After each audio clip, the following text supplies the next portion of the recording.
In the Eastern Mediterranean, long before the word philosophy was spoken, real people built palaces, traded across the sea, and recorded their accounts on clay.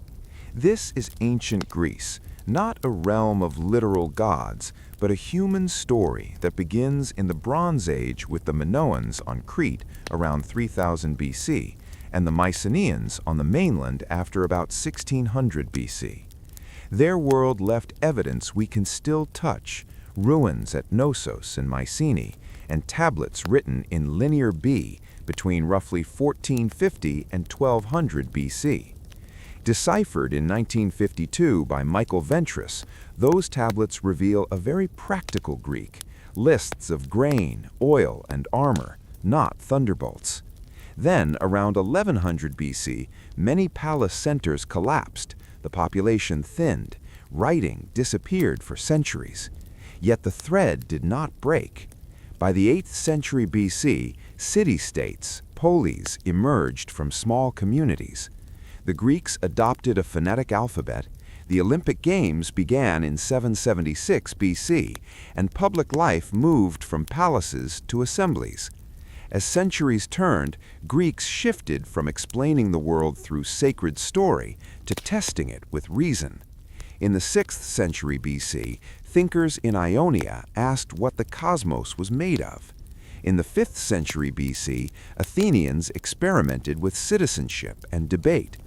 By the late 4th century BC, ideas traveled with Alexander's armies, and Greek became a language of science and scholarship from Egypt to Central Asia.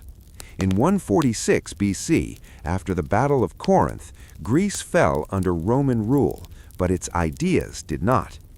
This series follows a measurable arc, from archaeology to democracy, from accounting tablets to ethical inquiry. We'll meet verified figures, Solon, Pericles, Socrates, Plato, Aristotle, and anchor each step with evidence, inscriptions, coins, ruins, and texts. If you want calm, fact-grounded history that respects the evidence and cuts out the myths, you're in the right place. Before we begin, tap subscribe, like the video, and comment "Evidence over Myth." Then settle in. The journey from legend to logic starts now. To understand ancient Greece before democracy, drama, and philosophy, we begin with the Bronze Age, an era defined by metal, palaces, and wide sea routes. On Crete, archaeologists label the first high civilization of the Aegean Minoan, after the modern convention introduced by Arthur Evans. It flourished roughly from 3000 to 1100 BC, with palatial peaks beginning around the early 2nd millennium. This was not a realm of legends, but of storerooms, courts, and workshops, whose remains still stand at Knossos, Phaistos, Mallia, and Zakros. The palaces concentrated political and economic power, coordinating agriculture, craft production, and redistribution. Crete's palatial eras are usually divided into proto-palatial and neo-palatial, reflecting building and rebuilding phases rather than dynastic myths.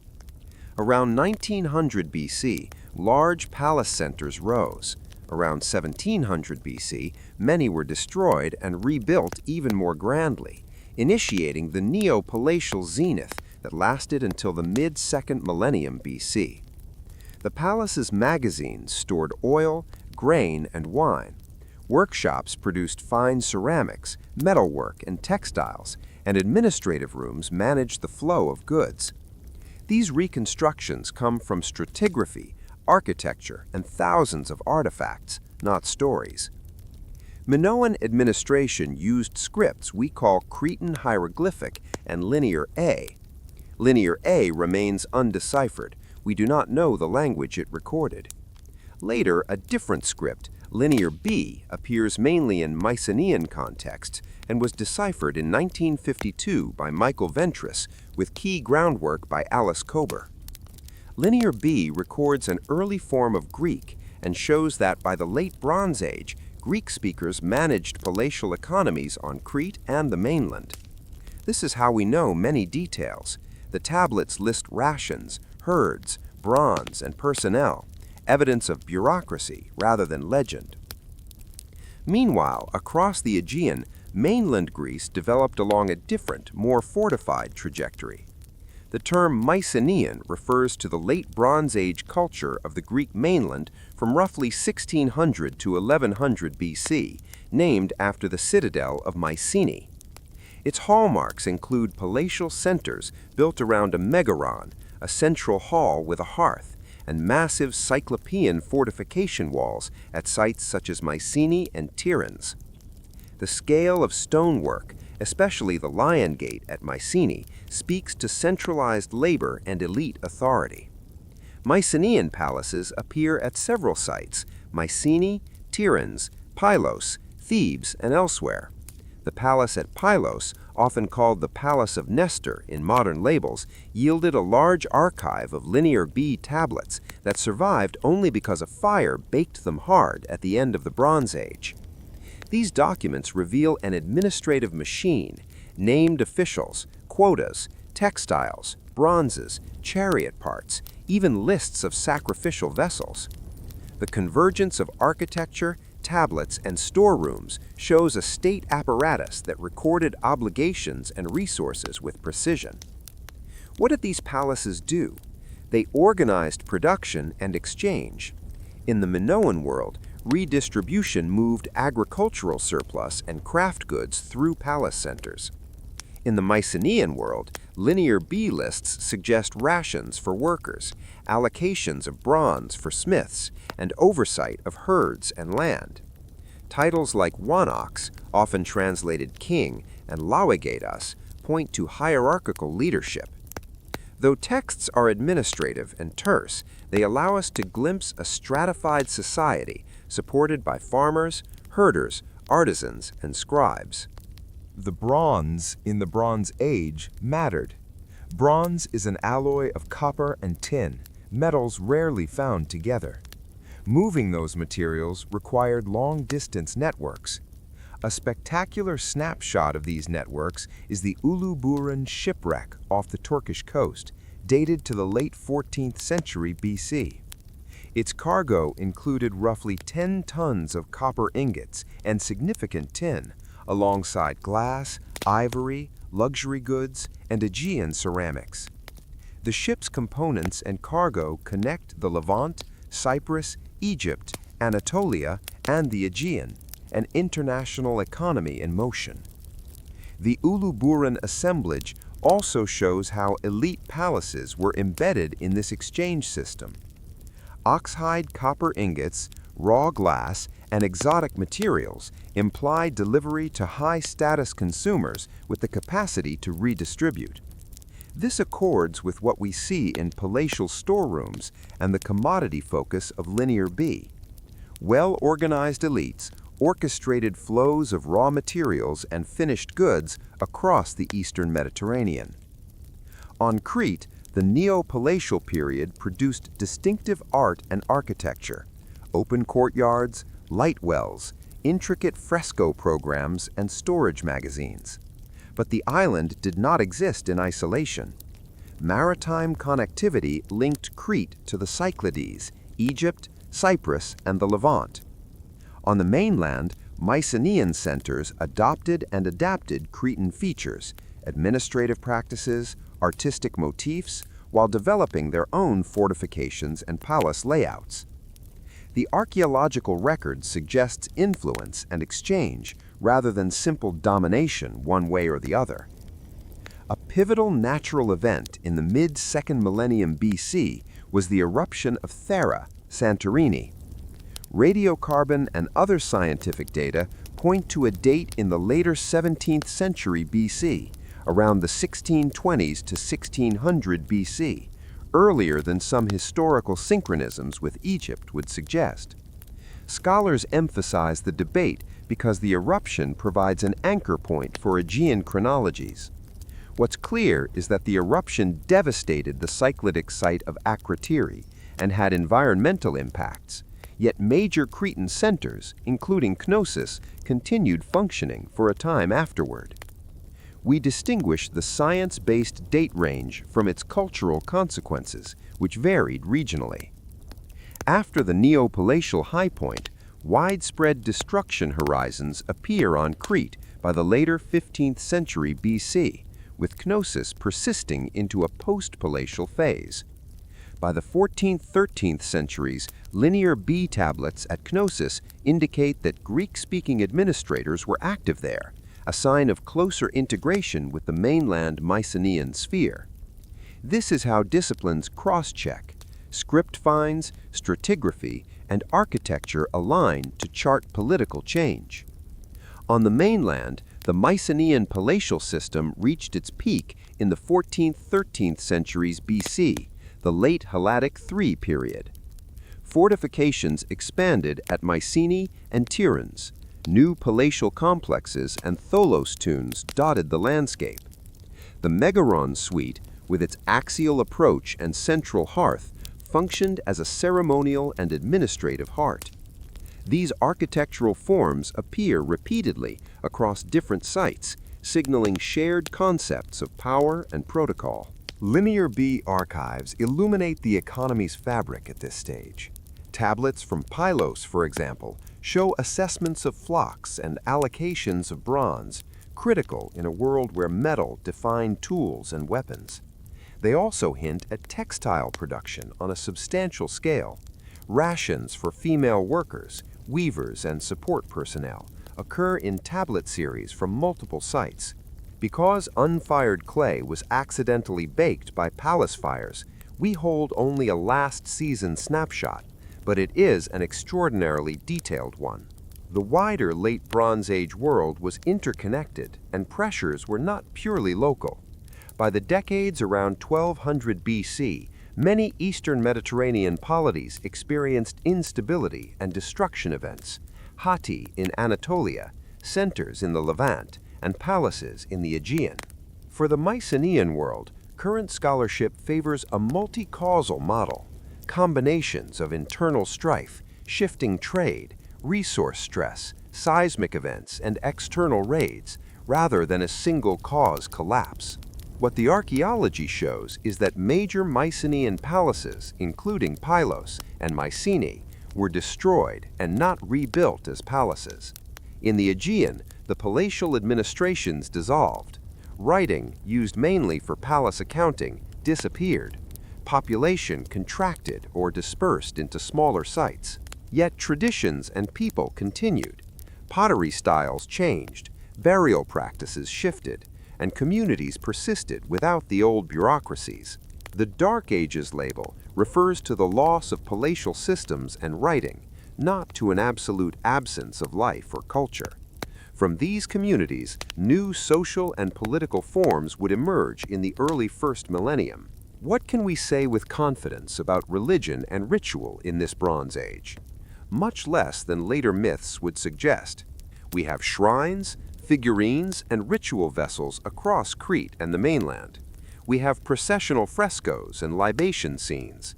We can infer structured cult activity, but the names and narratives of later Greek mythology are not securely recoverable from this evidence. Tablets sometimes list offerings to deities. Some names look like later Greek gods, yet the record is administrative and fragmentary. Responsible history keeps the boundary bright between what the ground gives us and what later poets sang. If we step back, a pattern comes into view. On Crete, palaces organized a maritime economy whose reach extended across the eastern Mediterranean. On the mainland, fortified palaces articulated a different style of kingship and control. Scripts tracked commodities. Shipwrecks show the raw materials that fed elites. The Aegean was a node in a larger Late Bronze Age system whose power and vulnerability lay in its connectivity. Chronology is our constant constraint and ally. Ceramic sequences, architectural phases, radiocarbon evidence, dendrochronology, and cross-cultural links with Egypt build the timelines you've seen tonight. That's why events like the Thera eruption are debated intensely. They anchor relative sequences to absolute years. But even amid scholarly debate, the broad contours are robust. Minoan beginnings by the 3rd millennium BC, palatial zeniths in the 2nd millennium, Mycenaean administrative expansion in the 14th, 13th centuries, systemic breakdown around 1200 BC. For sleeping history, the Bronze Age is less a prelude and more a foundation. The storage jars and ledgers, the fortifications and megarons, the copper ingots and wool rations, these are the durable facts that undergird later Greek society. When we reach the world of Homer, classical art, and Athenian debate, remember that their roots lie in these palaces and in the sea lanes that supplied them.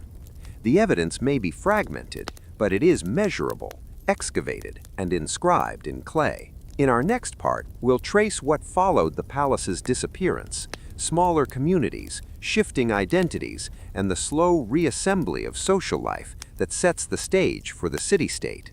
For now, the Bronze Age gives us a clear message. Before Greece became a civilization of ideas, it was a civilization of logistics, counted, recorded, and built in stone. When the palaces burned in the decades around 1200 BC, the dense administrative world of late Bronze Age Greece unraveled. The Linear B archives ceased, large-scale buildings stopped, and long-distance exchange thinned. What followed from roughly 1100 to 800 BC is often called the Dark Ages, not because life vanished, but because the centralized, record-keeping states disappeared. Our evidence narrows to the quiet traces of villages, graves, pottery, and the scattered glint of metal. This is the early Iron Age, smaller in scale, harder to see, but crucial for what comes next. Populations contracted and moved. Former palace sites, such as Pylos and Thebes, did not resume their old roles, while people gathered in defensible upland places or modest lowland hamlets. On Crete, refuge communities like Carphi occupied high ridges in the 11th and 10th centuries BC, a practical response to insecurity. On the mainland, settlement patterns skewed toward small, dispersed clusters instead of walled centers. The grand tholos and chamber tombs of Mycenaean elites gave way to simpler inhumations and, increasingly by the 10th-9th centuries, to cremations, signaling new funerary choices and social expression. Without palatial workshops, craft production re-centered in households and small communities. The most sensitive marker of change is pottery. In the 11th century BC, a new style called proto-geometric emerged, clean shapes, precisely drawn concentric circles and arcs made with a compass, and lustrous surfaces. These aren't random decorations, they show technical refinement and shared aesthetics across regions from Attica to Euboea. By the 9th century, geometric pottery extended the vocabulary with meanders and tannels. Ceramic sequences give us one of the clearest chronologies for an age that left no ledgers. Iron entered daily life. Bronze never disappeared, but iron knives, pins, and later tools spread because the ore was more accessible than tin for bronze. Early ironworking required skill. The metal was often work-hardened rather than uniformly steel-like, but its availability mattered more than perfection.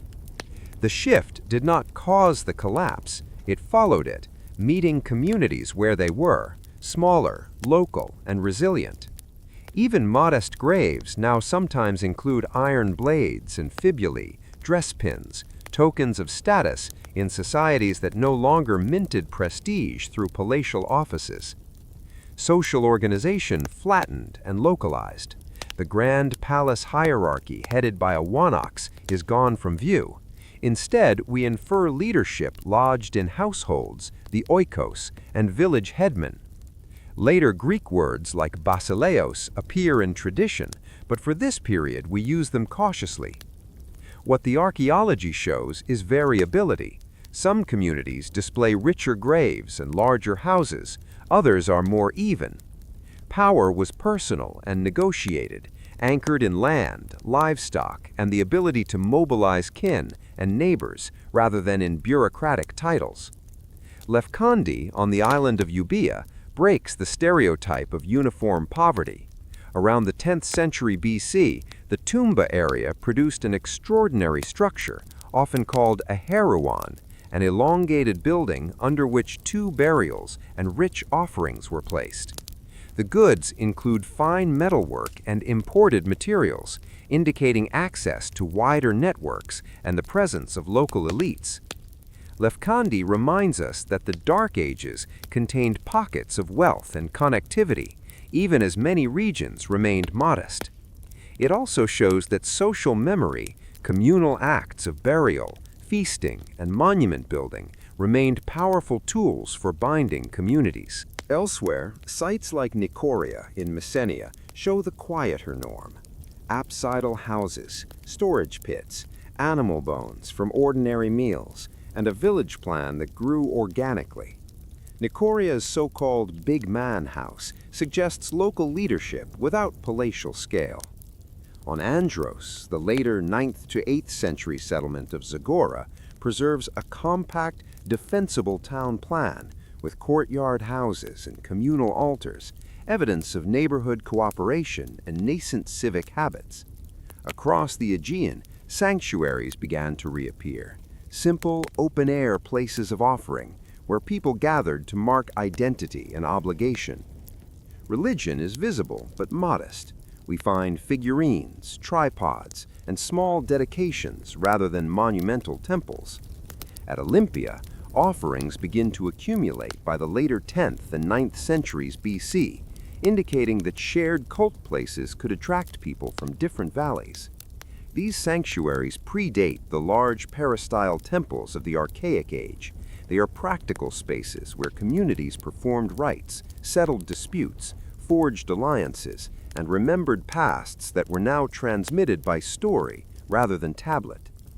Connectivity dipped after 1200 BC, but never vanished. Cyprus remained a key node, and Euboea served as an early bridge for renewed contacts with the Near East. Levantine goods and ideas trickled back into Greek hands, visible in metal types, ornaments, and eventually in scripts. By the late 9th and early 8th centuries, exchange intensified enough that some communities began to experiment with writing again, not Linear B, but a new alphabetic system adapted from a West Semitic model. The fully formed Greek alphabet belongs mostly just after our period, but the seeds of that literacy, personal seals, weights, and a taste for recordable words were sown in these centuries. Economically, households diversified. Herding and small plot farming dominated, with barley, wheat, olives, and vines suited to varied soils and slopes. Storage jars, hearths, and loom weights speak to self-reliance. Grain kept through winters, cloth woven at home, metals repaired locally.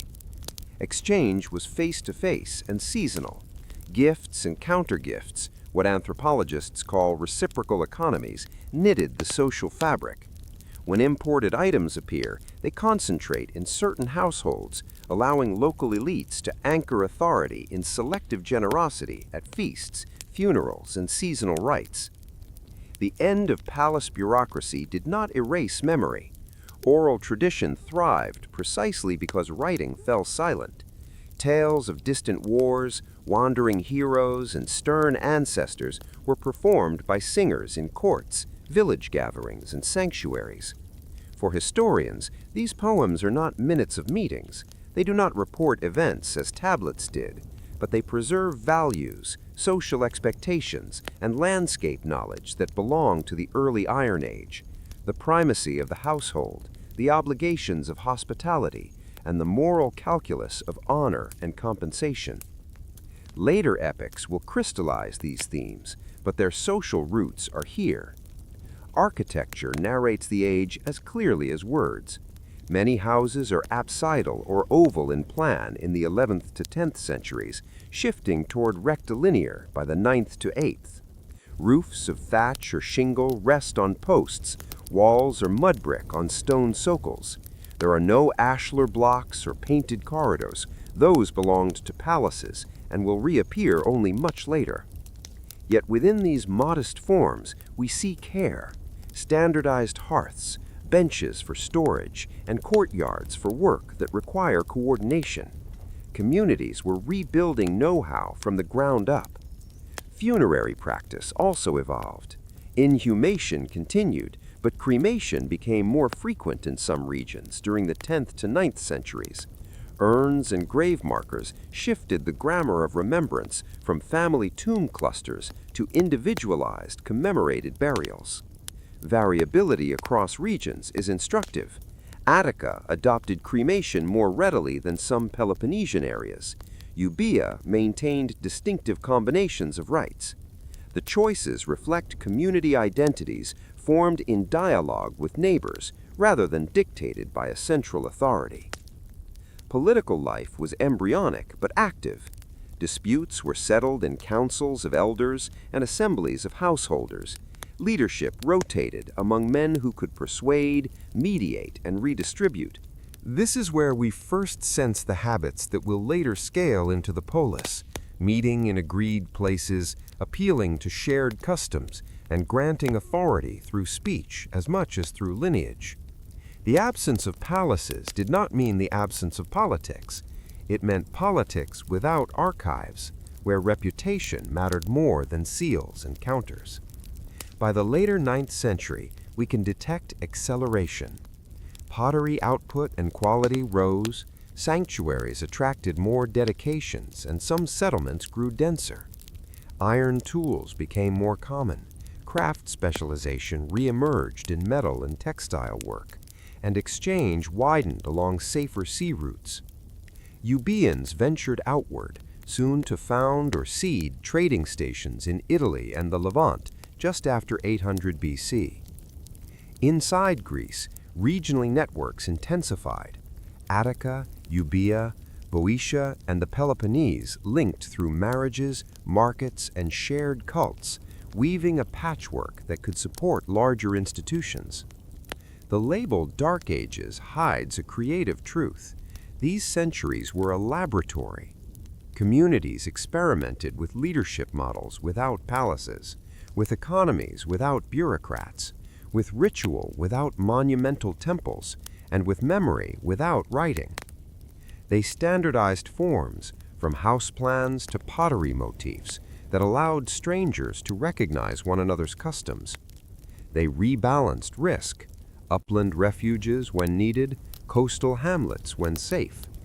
They learned to live smaller, which is why they were later able to live together in something new.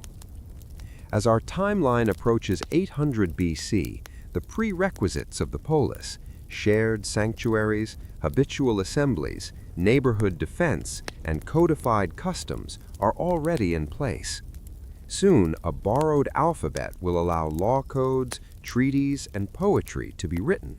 Colonization will project Greek communities abroad, and sanctuaries like Olympia will host regular multi-regional gatherings that anchor a wider identity.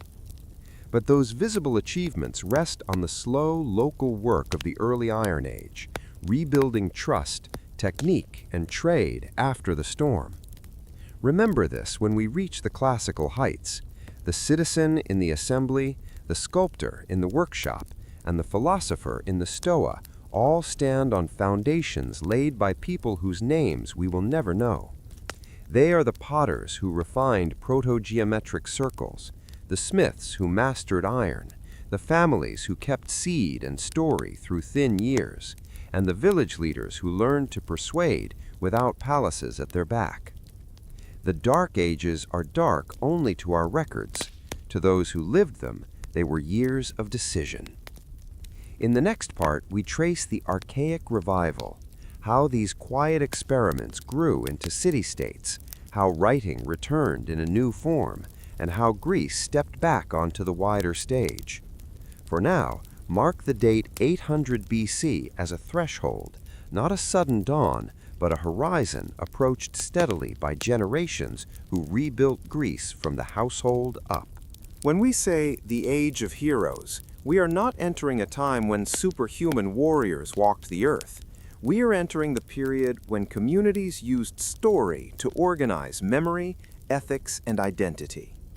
Myths and heroic tales grew in a world of smaller villages, early sanctuaries, and recovering trade, shaped by real landscapes and distant Bronze Age memories, but crafted as poetry, not as minutes of history.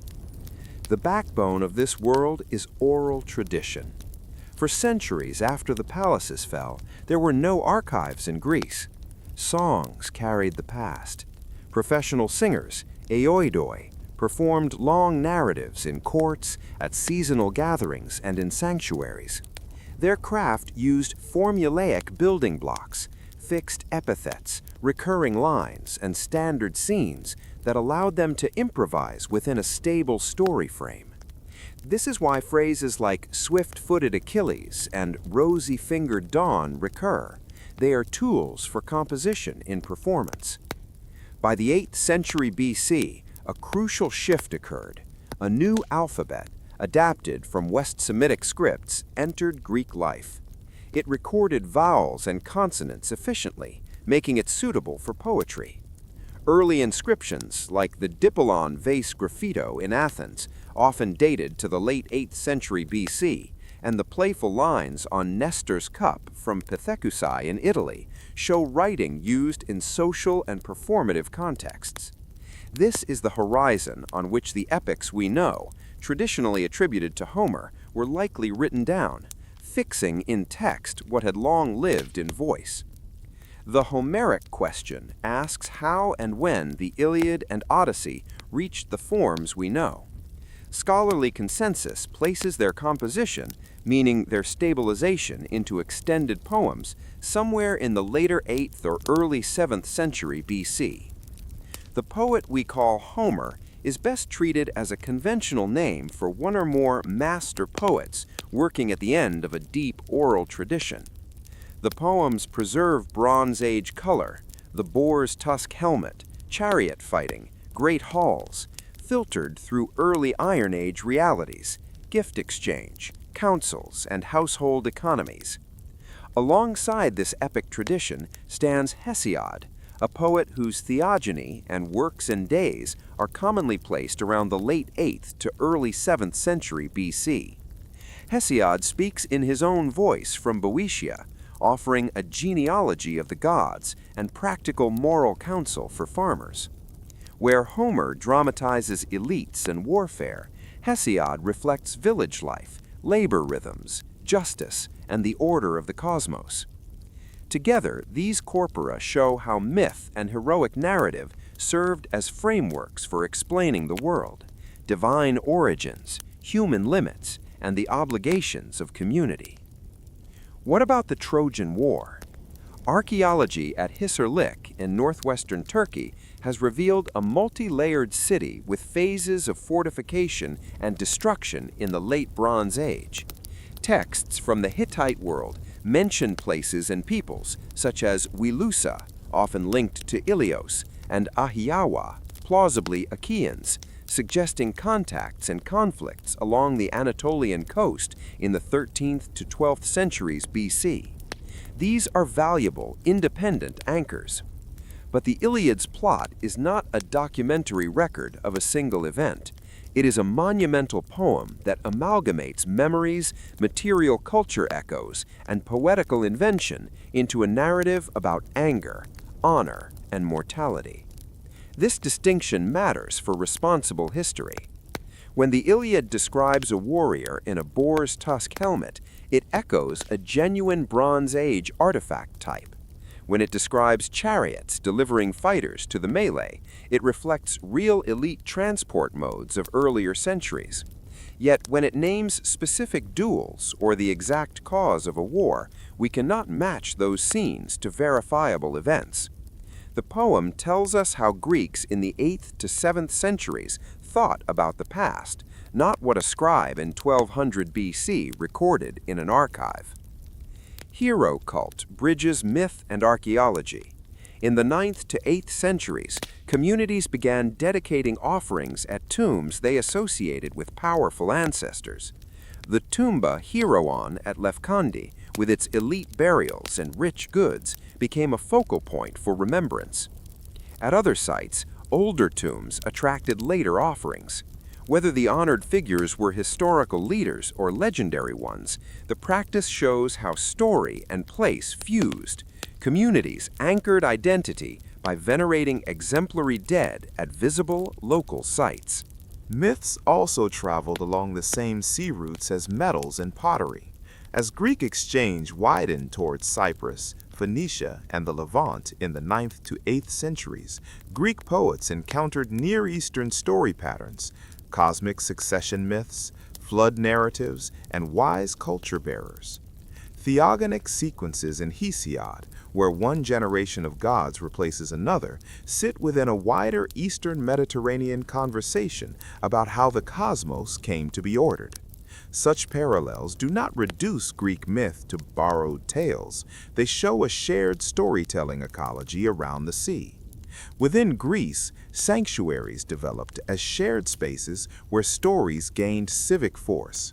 At Olympia, dedications increased through the 9th to 8th centuries, and athletic contests formed a rhythm for interregional gatherings. At Delphi, an oracular center grew in prestige. These places framed mythic narratives in ritual calendars. Festivals commemorated divine acts, heroic feats, and founding moments. Performances, choral songs, recitations, and later drama linked communities across valleys, stitching a wider Hellenic identity out of local threads. Why did heroic tales resonate so powerfully? Because they processed social stress. Communities negotiating leadership without palaces needed narratives about authority, loyalty, and reparation.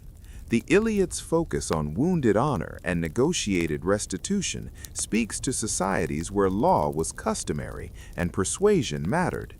The Odyssey's long homecoming explores identity, household integrity, guest friendship, and the testing of leaders, values central to small-scale economies and precarious seafaring lives.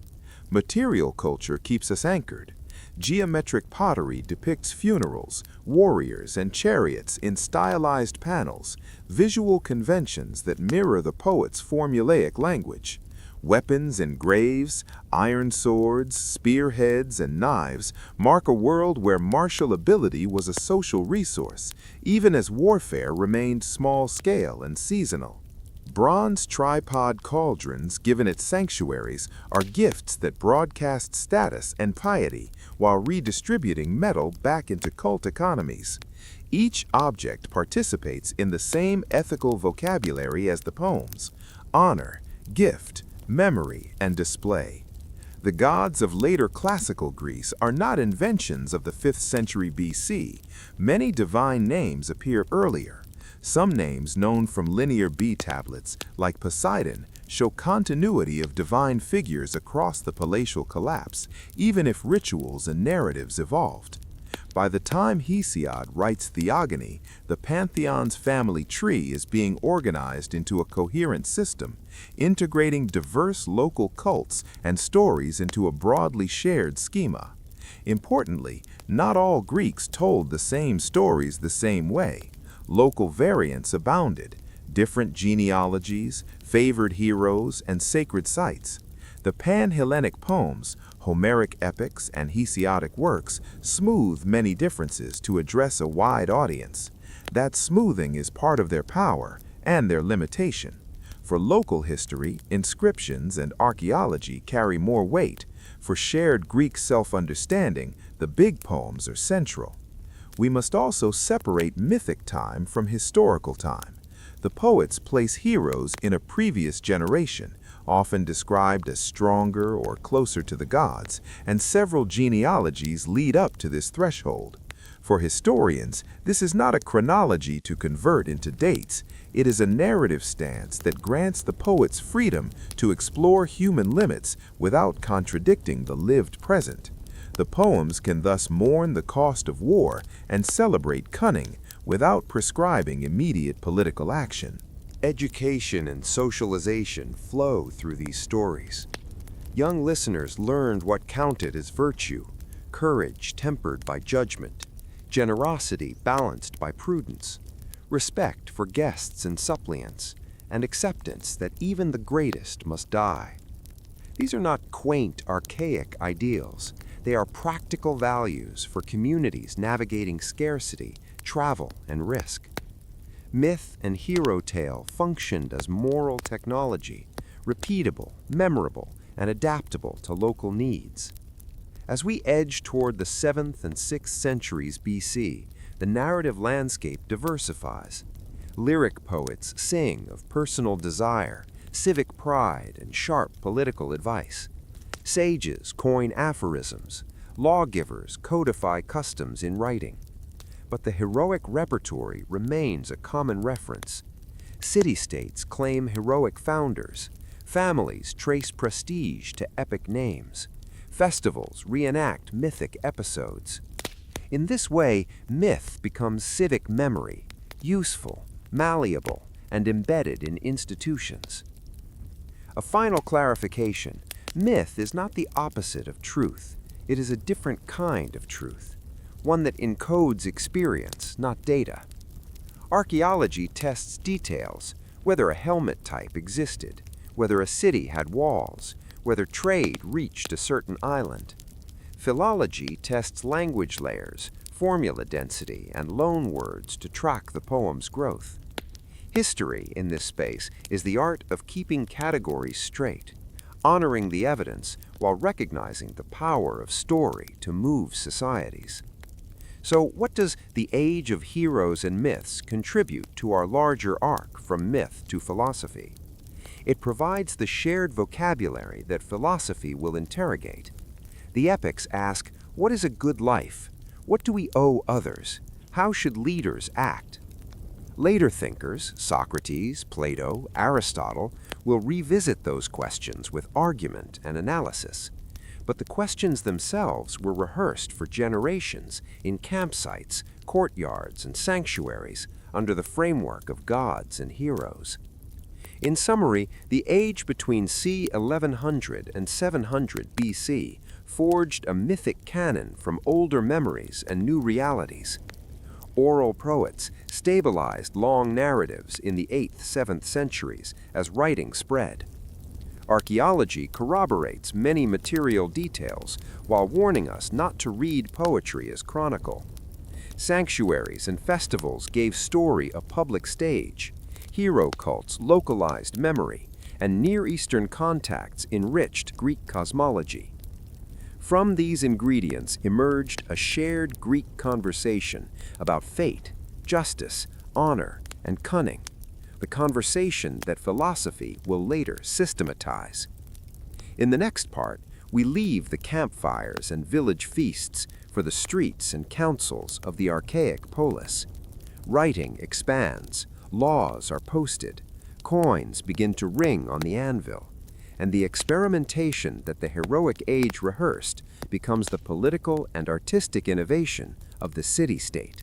The Archaic Age, from roughly 800 to 500 BC, is the hinge of Greek history. In 3 centuries, scattered villages grew into city-states. Oral song met alphabetic writing. Exchange networks stretched from Spain to the Black Sea, and institutions, law codes, councils, citizen armies, and public cults took recognizable, durable form. This period does not float on legend. It is secured by inscriptions, coins, architectural remains, and a growing body of literature that can be dated and cross-checked. The political unit that crystallizes in this era is the polis, the city-state. A polis is not only a walled town, it is a community of citizens with shared laws, cults, and public spaces. By the 8th, 7th centuries BC, many Greek communities had regularized assemblies and councils alongside magistracies with fixed terms. The polis arose from earlier village practices, meeting in agreed places, resolving disputes by custom, and cooperating for defense and worship. The leap forward was formalization, turning habit into law and neighborhood leadership into office. Writing supercharged that process. The Greek alphabet, adapted from a West Semitic script, and fully functional by the late 8th century, enabled clear recording of language, including vowels. Early inscriptions, short verses, dedications, ownership marks, show writing embedded in social life. By the 7th-6th centuries, communities inscribed sacred regulations and legal measures on stone. A famous early example is the Dreros inscription from Crete, limiting the tenure of a high official, evidence that Greeks were using writing to constrain power and publicize rules. Economy and exchange broadened. Pottery styles evolved from geometric to Corinthian black figure in the 7th century, and then to Attic dominance. These ceramics, found across the Mediterranean, map trade routes and tastes. Coinage, first invented in Lydia in the late 7th century, was adopted by Greeks soon after. Aegine's turtle staters are among the earliest widely circulating Greek coins. By the late 6th century, Athenian owl tetradrachms would become a Mediterranean standard. Coins did not create markets, but they streamlined payments, taxes, and military provisioning. Overseas foundations reshaped the Greek world.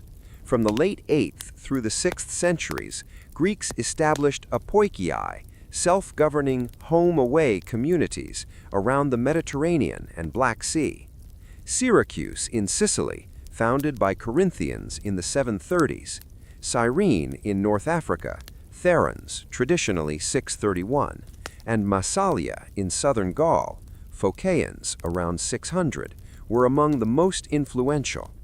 These were not empire outposts, they were independent cities tied by kinship, cult, and commerce to their mother cities. Colonization diffused Greek language and practices, while pulling Greeks into sustained contact, cooperative and competitive, with Phoenicians, Etruscans, Egyptians, and indigenous peoples. Warfare changed in step with society. By the 7th century, many city-states fielded hoplite infantry, citizens equipped with helmet, shield, aspis, spear, and cuirass, who fought in close-order formations. The phalanx required training, coordination, and shared risk, qualities that reinforced civic equality among those who could afford the panoply. Scholars debate how far military practice drove political change, but it is clear that hoplite warfare overlapped with the rise of broader citizen bodies, courts, and councils. Warfare remained seasonal and limited by agricultural rhythms. Its social logic was as important as its tactics. Law-giving anchored experimentation. In Athens, the law code associated with Draco, traditionally 620s BC, is remembered for severity. One part, homicide law, was later preserved and shows an attempt to standardize procedure. More consequential were Solon's reforms as archon in 594/3 BC. Solon addressed debt bondage through the shaking off of burdens, sisaktheia, restructured political participation by property classes, and created avenues for legal redress and appeal. He did not create democracy, but he widened the civic field and stabilized Athens enough to prevent immediate collapse into civil war. After Solon, Athens experienced a period of tyranny, one-man rule without dismantling institutions under Pisistratus, mid-6th century, and his sons. Their regime maintained many of Solon's frameworks, invested in public works, including on the Athenian Acropolis, fostered festivals like the Panathenaea, and promoted culture. Tyrannies elsewhere, at Corinth under the Cypselids or at Samos under Polycrates, varied in policy, but they often appear as transitional responses to factional struggle, centralizing power long enough to reorder city politics before oligarchic or broader citizen rule returned.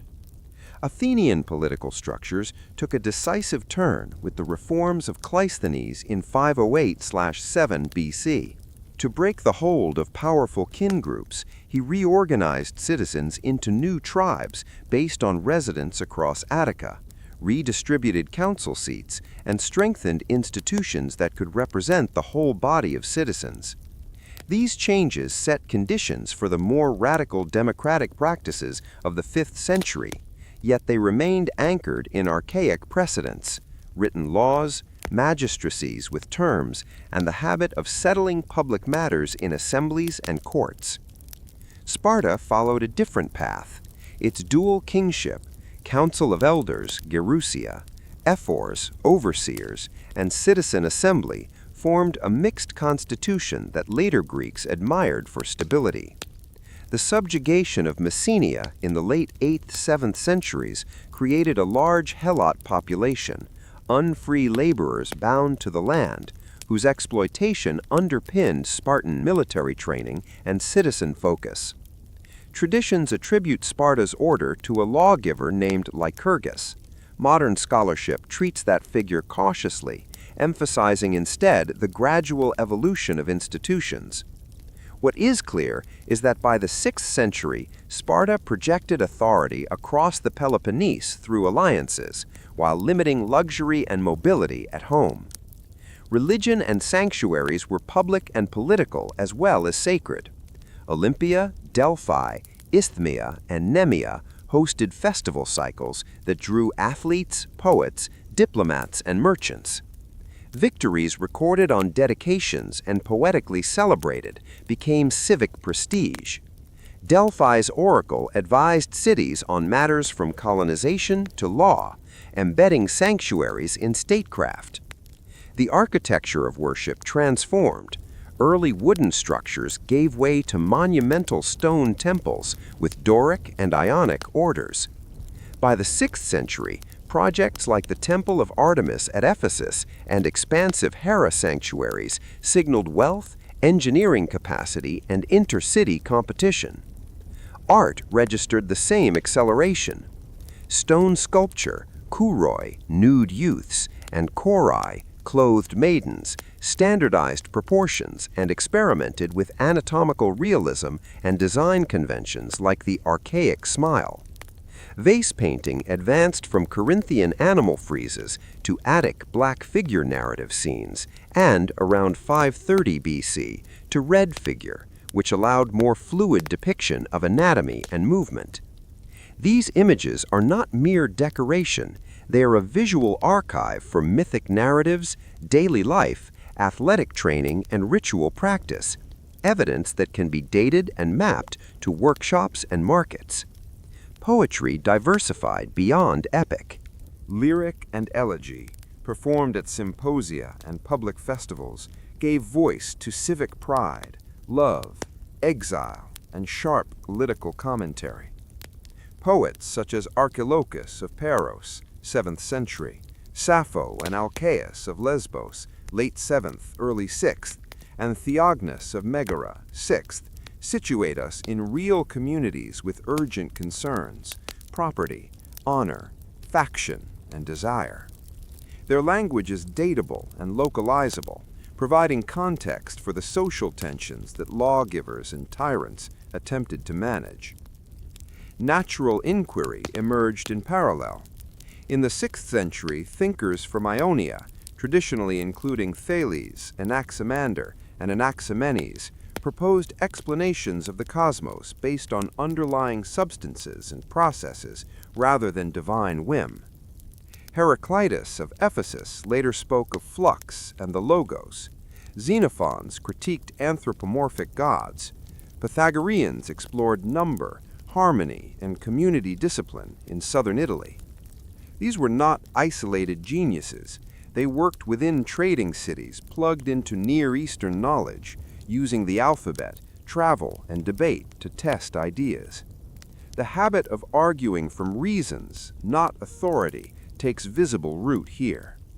The archaic economy rested on mixed strategies.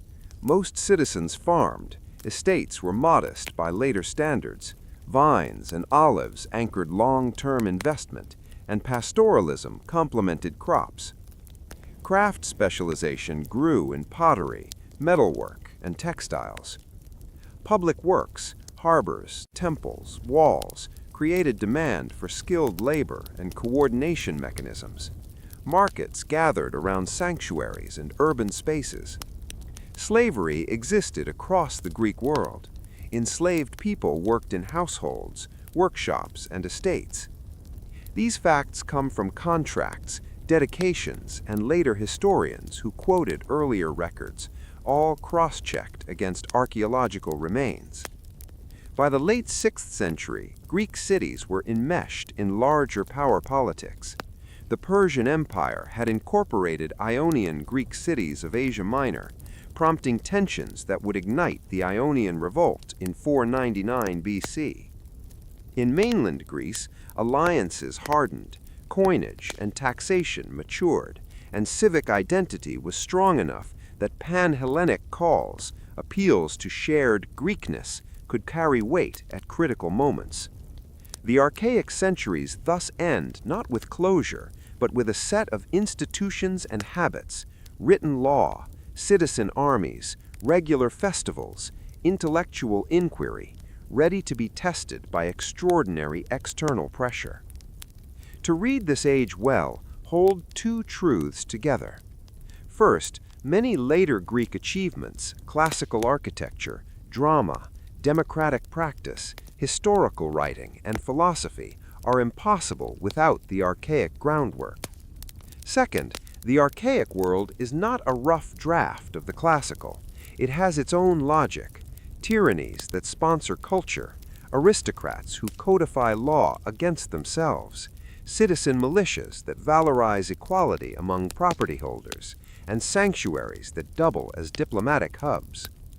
The evidence base is robust: stones with letters, coins with symbols, pots with signatures, and buildings whose foundations still set the plan of sacred space. The archaic revival is therefore less a revival than a refoundation, a slow, cumulative invention of public life.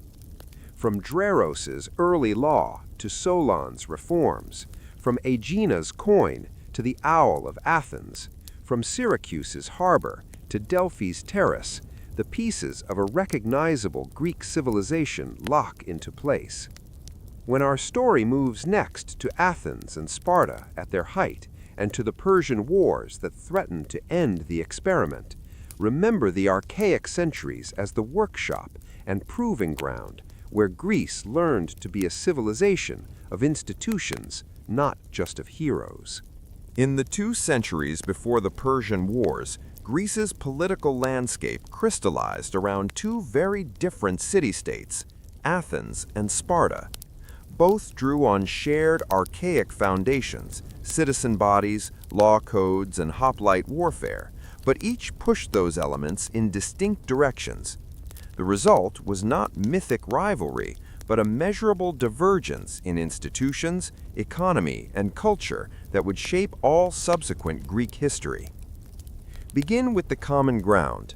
By the 7th-6th centuries BC, many poli fielded hoplite militias, administered sacred calendars, and posted rules in writing. Citizens deliberated in assemblies and served on councils. Magistrates held office by term. From this shared toolkit, Athens and Sparta built contrasting systems, one expansive and argumentative, the other conservative and intensely disciplined. Athens' political arc first becomes legible in the late 7th century. Tradition remembers a severe code under Draco, 620s BC, fragments of which, especially the homicide law, survive in later inscriptions. Whatever its full scope, the presence of written procedure marks a shift toward standardized justice, moving disputes from family retaliation into public frameworks. Crisis pressed reforms. By the early 6th century BC, debt bondage and factional strife threatened the city. In 594-3 BC, Athens appointed Solon as archon with broad powers to legislate. His shaking off of burdens, or sysakeia, canceled debt securities on persons and curtailed enslavement of Athenians for debt.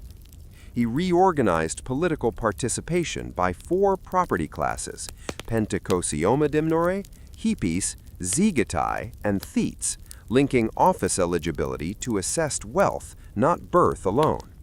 He expanded access to courts and allowed appeal to a popular jury, creating lawful pathways to contest power. Solon did not create democracy, he created breathing room and civic instruments. After his reforms, Athens still lurched between factions. In the mid-6th century, Pisistratus seized power as a tyrant, one-man rule without dismantling the city's institutions. His regime, and that of his sons, invested in infrastructure, sanctuaries, and festivals such as the Panathenaea, taxed lightly, and governed through local officials, often called demarchs in later sources. When tyranny ended, the civic muscularity Solon defined remained intact and readier to be used. In 508-7 BC, Cleisthenes rekeyed the constitution.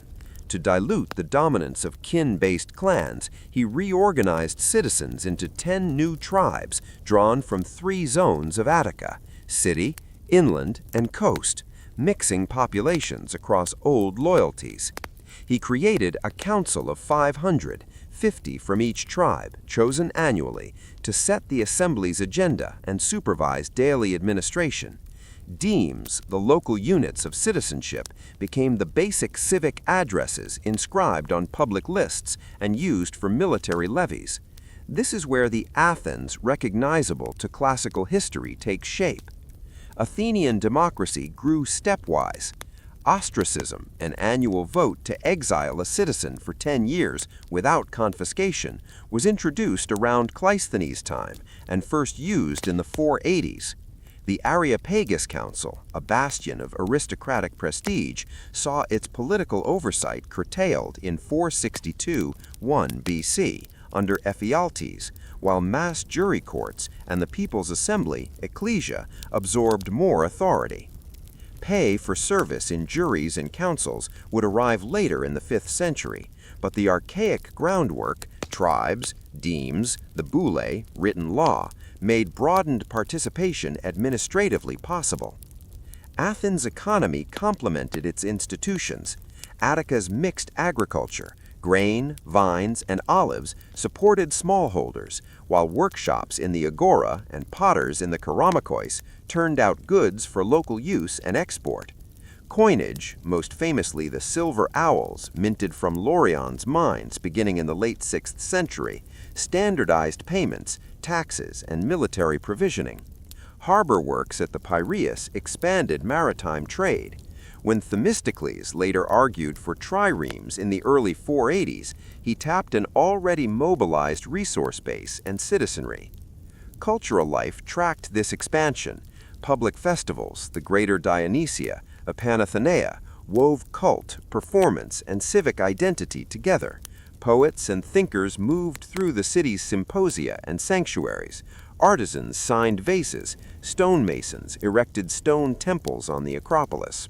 The city's habit of public argument, visible in law courts, assembly debates, and festival competitions, became both a civic virtue and a training ground for political life.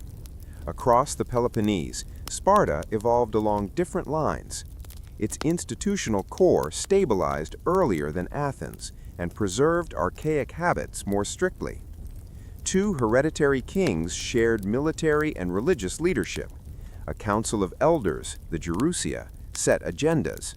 5 annually elected ephors oversaw administration and could summon kings to account. And an assembly of Spartan citizens, the homoioi, equals, approved measures by acclamation. The exact dating of each component is debated, and the legendary lawgiver Lycurgus is not a datable individual. But by the 6th century, these organs functioned together as a balanced, conservative system. Sparta's social framework was starkly hierarchical. At the top stood full Spartan citizens, trained from youth and obligated to dine in common messes, syssitia, and to maintain a hoplite panoply. Around them lived the perioikoi, free, non-citizen communities handling trade and crafts and serving in the army. Beneath both were the helots, an unfree, state-owned population primarily from conquered Messenia and Laconia, who farmed and delivered produce to support Spartan citizens. This labor system financed the leisure and training that made Sparta's military reputation possible. The conquest of Messenia unfolded in stages across the late 8th and 7th centuries BC, with a further revolt in the early 5th. The annexation of that fertile plain multiplied Spartan resources, but locked the state into perpetual vigilance. Internal discipline, the agoge training, the syssitia, controlled luxury, and restrictive citizenship rules served a strategic purpose: to keep a small citizen elite cohesive over a much larger subject population. Stability, not innovation, became the civic ideal. Spartan warfare mirrored its social system. The hoplite phalanx, drilled from youth, emphasized unit discipline over individual flourish. Sparta projected power through the Peloponnesian League, a network of allied states led by Sparta, formalized by the 6th century. Allies kept internal autonomy but followed Spartan leadership in foreign policy and war. This alliance web gave Sparta strategic depth without administering distant territories directly. Sparta's economy was deliberately narrow. Citizens were discouraged from commerce. Coinage in precious metals was not minted for domestic use until late, and iron spits are remembered in tradition as a symbolic medium, though this is more an ethos than a comprehensive currency policy. The result was a society that prized endurance, simplicity, and order. Art and poetry existed. Early Spartan poets like Tyrtaeus exhort hoplite virtues, but they served civic cohesion rather than commercial or cosmopolitan aims. The contrasts with Athens form a matrix, not a caricature. Athens fostered a broadening citizen body, intense legalism, maritime trade, and cultural experimentation. Sparta fostered a closed citizen elite, austere law, land-based power, and military professionalism. Both relied on exclusion, Athens on resident foreigners, medics, enslaved labor, and a male citizen core. Sparta on a large helot base and strictly patrolled citizenship. Both also anchored identity in public cult and festival cycles, from Athena's city festival to Spartan rites at Amyclae. Diplomatically, their spheres overlapped and sometimes aligned. In the late 6th century, Athens' politics were entangled with regional powers. The Pisistridid tyranny fell with help from Sparta and other allies. Cleomenes of Sparta intervened more than once in Attic affairs. Yet Athens' internal reorganization after 508-7 strengthened it against external manipulation. Sparta, consolidating the Peloponnese, positioned itself as guarantor of order against tyrants and radical experiments beyond its borders. The Persian Empire's expansion into the Aegean forced a test. Ionian Greek cities had already fallen under Persian control. The Ionian Revolt in 499 to 494 BC drew mainland Greeks into a wider conflict. Athens, newly confident, supported the revolt briefly and later faced Persia directly at Marathon in 490 BC. Sparta's institutional conservatism did not mean isolation. It too would mobilize against Persia a decade later, coordinating alliances on land while Athens built the naval muscle that would dominate at sea. The groundwork for that coordination, the habits of league-making and assembly decision, was laid in the archaic century we've been tracing. Rise is accurate. Neither city ascended in a straight line. Athens reeled between aristocratic dominance, tyranny, and reform before crafting a resilient participatory framework. Sparta absorbed territory and suppressed revolt at heavy moral and strategic cost, maintaining internal cohesion by curbing change. Each faced trade-offs. Athens' openness bred factionalism and volatility alongside creativity. Sparta's stability preserved order but restricted population growth, economic diversification, and intellectual life. Material evidence secures this story. Ostraka fragments name real exiles. Boundary stones mark sanctuaries and market rules. Law inscriptions from Crete to Attica display procedural thinking. The foundations of the Spartan sanctuary at Amyclae and the Athenian Pnyx fix political space in stone. Coin hoards plot trade routes. Armor deposits and weapon graves map military practices. Domestic pottery sequences chart everyday consumption. This is the world of measurable facts, not heroic embellishment. By 500 BC, both cities were fully equipped for the trials ahead. Athens had a restructured citizen body, a council capable of year-round governance, courts that could absorb conflict, and an economy tied to mines, workshops, and sea lanes. Sparta had a drilled infantry corps, a coalition system in the Peloponnese, and institutions that could mobilize quickly and hold the line. The Persian Wars would reveal complementary strengths, Sparta's land command and Athens' naval strategy, building for a time a cooperative Hellenic front. The legacies of these archaic choices ran deep. Athens' later democracy, jury pay, lot selection for many offices, vigorous public speech grew from the demes and tribes Cleisthenes created, and the legal habit Solon began. Sparta's later prestige as Greece's land shield derived from the permanently trained citizen body and the discipline of the agoge. When we later reach their great quarrel in the Peloponnesian War, remember that the conflict arose not from ancient enmity between freedom and order, but from two internally coherent systems competing for security and leadership in the same theater. In short, the rise of Athens and Sparta was the crystallization of two experiments. Athens tested how far public argument and broad civic participation could go while sustaining power. Sparta tested how far discipline and social closure could maintain a ruling elite over a larger population. Both succeeded, spectacularly and imperfectly on their own terms. Their convergence against Persia and their later collision will drive our next chapters. For now, fix these archaic contours in mind. Citizen assemblies in the shadow of the Acropolis, common messes under Taygetus, owl coins ringing in the agora, the silent drill of a phalanx on the Eurotas plain. In the late 6th and early 5th centuries BC, a collision took shape between a vast, well-administered empire and a cluster of quarrelsome city-states. On one side stood the Achaemenid Persian Empire, built by Cyrus the Great, expanded by Cambyses, and organized by Darius I, stretching from the Indus to the Aegean, stitched together by satrapies, royal roads, and standardized taxation. On the other side, the Greeks of the mainland and islands, independent polis with different laws and rivalries, shared language and cult, but not a single ruler. The wars that followed were not mythic East versus West, but strategic contests over rebellion, security, and sea routes. The spark was the Ionian Revolt, 499 to 494 BC.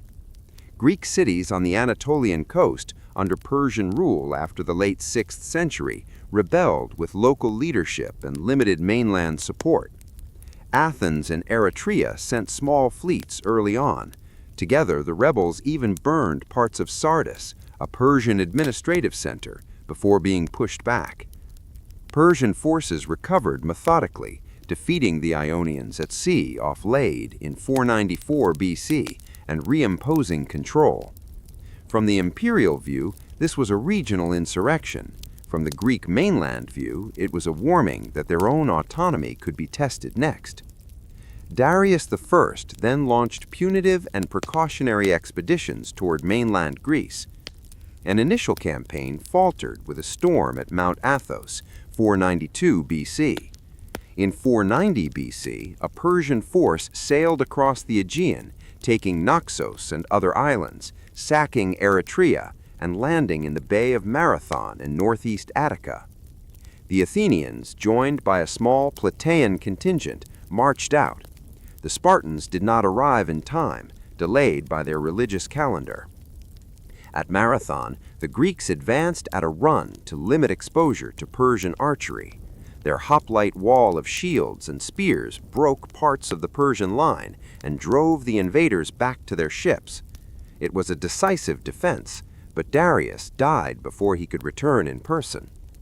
Xerxes I, Darius's son, mounted a larger invasion a decade later. In 480 BC, he assembled forces from across the empire, Persians, Medes, Egyptians, Phoenicians, and others, advancing by land through Thrace and Thessaly and supported by a multinational fleet. Greek cities formed a Hellenic league under Spartan leadership on land and Athenian command at sea. The strategy was simple in outline and complex in execution. Delay the Persian army at narrow passes while using a fleet to block or harass supply lines along the coast.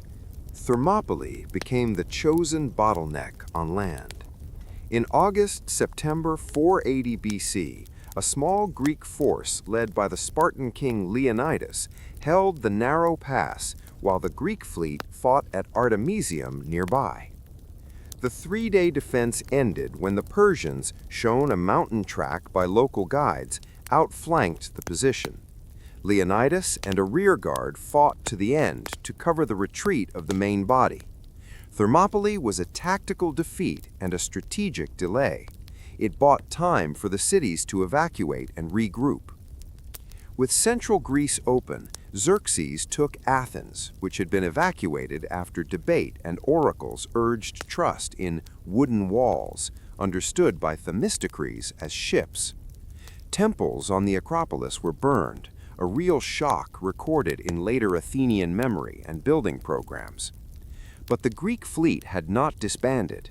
Themistocles maneuvered the Allied squadrons into the narrow waters of the Salamis Straits west of Athens, where the larger Persian-led fleet could not deploy its numbers efficiently.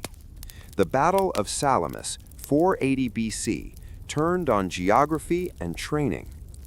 Greek triremes, oared warships with bronze rams, fought best in confined waters where disciplined rowing and quick turns could break enemy hulls. In the straits, Allied ships struck the Phoenician and Ionian contingents in crowded conditions. Confusion multiplied. Many Persian-aligned vessels could not come to grips. By day's end, the Persians had lost heavily and withdrew. Xerxes returned to Asia with part of the army, leaving a sizable force under Mardonius to campaign the following year. In 479 BC, the war's ground and sea narratives converged. On land, a large allied Greek army under Spartan command met Mardonius near Plataea in Boeotia. The battle was sprawling and disorderly across a broken line of streams and hills, but Greek hoplite infantry again proved decisive in close combat. Mardonius was killed. The Persian camp was taken. On the same day, so Greek sources insist, though synchronization is debated, the Allied fleet struck near Mycale on the coast of Asia Minor, defeating Persian forces and encouraging the Ionian Greeks to defect once more. Whether perfectly synchronized or not, the result is clear.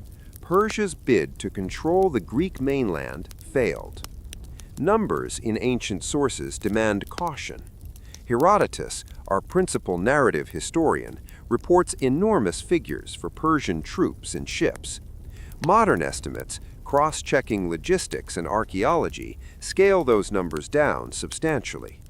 The important point is not the exact headcount, but the imperial capacity to assemble multi-ethnic forces and move them across seas and roads, and the Greek ability to find and exploit terrain and seaways that negated that advantage. Evidence for these wars is unusually rich. Inscriptions and monuments corroborate key points. The Serpent Column, dedicated by the victors and later moved to Constantinople, lists Greek cities that fought at Plataea, material proof of coalition warfare. Remains of trireme sheds at the Piraeus testify to the scale of naval preparation. Dedications at sanctuaries celebrate victories with spoils. Aeschylus's tragedy Persians, 472 BC, written by a veteran of Salamis, offers a near-contemporary Athenian perspective on the shock of defeat for an empire. Persian royal inscriptions, while not addressing these battles directly, outline the administrative ideology and claims of order that frame the imperial side. The aftermath reshaped Greek politics. The Allied fleet continued operations in the Aegean, campaigning against Persian garrisons and collecting tribute to support the war. In 478-77 BC, many cities formed the Delian League under Athenian leadership, with contributions assessed and stored initially on the sacred island of Delos. Over time, that league became the engine of Athenian naval power.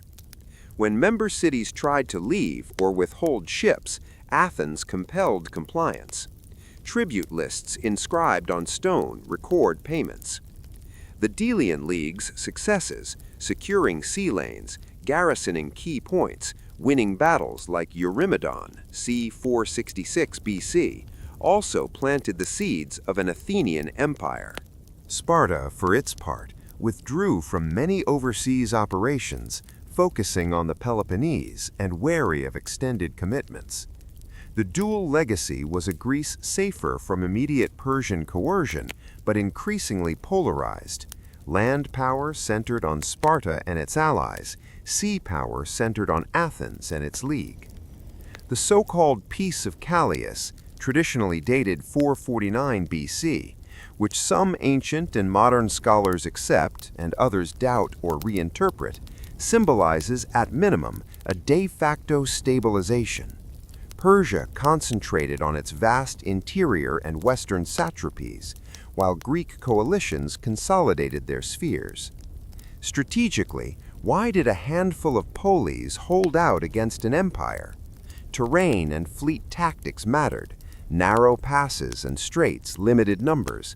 Hoplite infantry was effective in close ground. Triremes excelled in confined waters. But institutions mattered as much. Greek cities could debate, decide, and mobilize at speed. Athens' decision, urged by Themistocles, to build a navy with silver from Laurion before Xerxes' invasion was a political act grounded in citizen consent. Sparta's ability to field disciplined land forces from a cohesive citizen body was the product of long internal organization. Coalition politics, difficult, argumentative, but flexible, let the Greeks adapt faster than a distant centralized command. From the Persian perspective, the wars were frontier management. The empire was multi-ethnic and pragmatic. It often left local elites in place, demanded tribute, and recruited troops from subject peoples. Its failures in Greece did not break it. Achaemenid power remained formidable for another century and a half, but they marked limits to direct control across the Aegean. In later decades, Persia adeptly used subsidies and diplomacy to influence Greek affairs, backing one city against another when useful. Memory and meaning were contested from the start. Greeks commemorated unity and valor, but they also argued over credit. Was it Sparta's land command or Athens' navy that saved Greece? Monuments and literature reflect both cooperation and competition. Later political rhetoric in Athens drew legitimacy from Salamis. Spartan prestige drew on Thermopylae and Plataea. For modern readers, the task is to separate commemorative narrative from the minimum facts, dates, places, commanders, and the material traces left in earth and stone. The war's cultural consequences were profound. Athens, flush with league revenues and civic confidence, entered a period of building and artistic innovation in the mid-5th century. New temples on the Acropolis, dramas staged before mass audiences, and philosophical conversations multiplying in public spaces. Sparta guarded its model of discipline and restraint, claiming the moral capital of steadfastness. Both trajectories lead directly to the tensions of the Peloponnesian War decades later. Victory against Persia, in other words, created the conditions for a new, intra-Greek struggle over leadership. In summary, the Greek-Persian Wars around 499 to 449 BC in the broad arc were a sequence of rebellions, invasions, and alliances tested on land and sea. Key fixed points, Marathon, 490, Thermopylae and Salamis, 480, Plataea and Mycale, 479, are anchored by multiple lines of evidence. Numbers in ancient narratives inflate. Logistics and archaeology deflate to plausible scales. What endures is the transformation of Greek politics, the rise of durable coalitions, the entrenchment of naval power as a civic project, and the emergence of Athens and Sparta as alternative models of order. The wars did not resolve Greek rivalries, they sharpened them, setting the stage for the next chapter in our story. The 5th century BC is Athens' most visible century, the era of expansive democracy, far-ranging sea power, explosive artistic creativity, and, by its end, civil war and reckoning. This is not legend. We can date buildings, read decrees on stone, tally tribute lists from allies, and cross-examine Athenian plays with histories written by contemporaries. The Golden Age is golden because the evidence is rich and interconnected. The century opens with momentum from victory over Persia.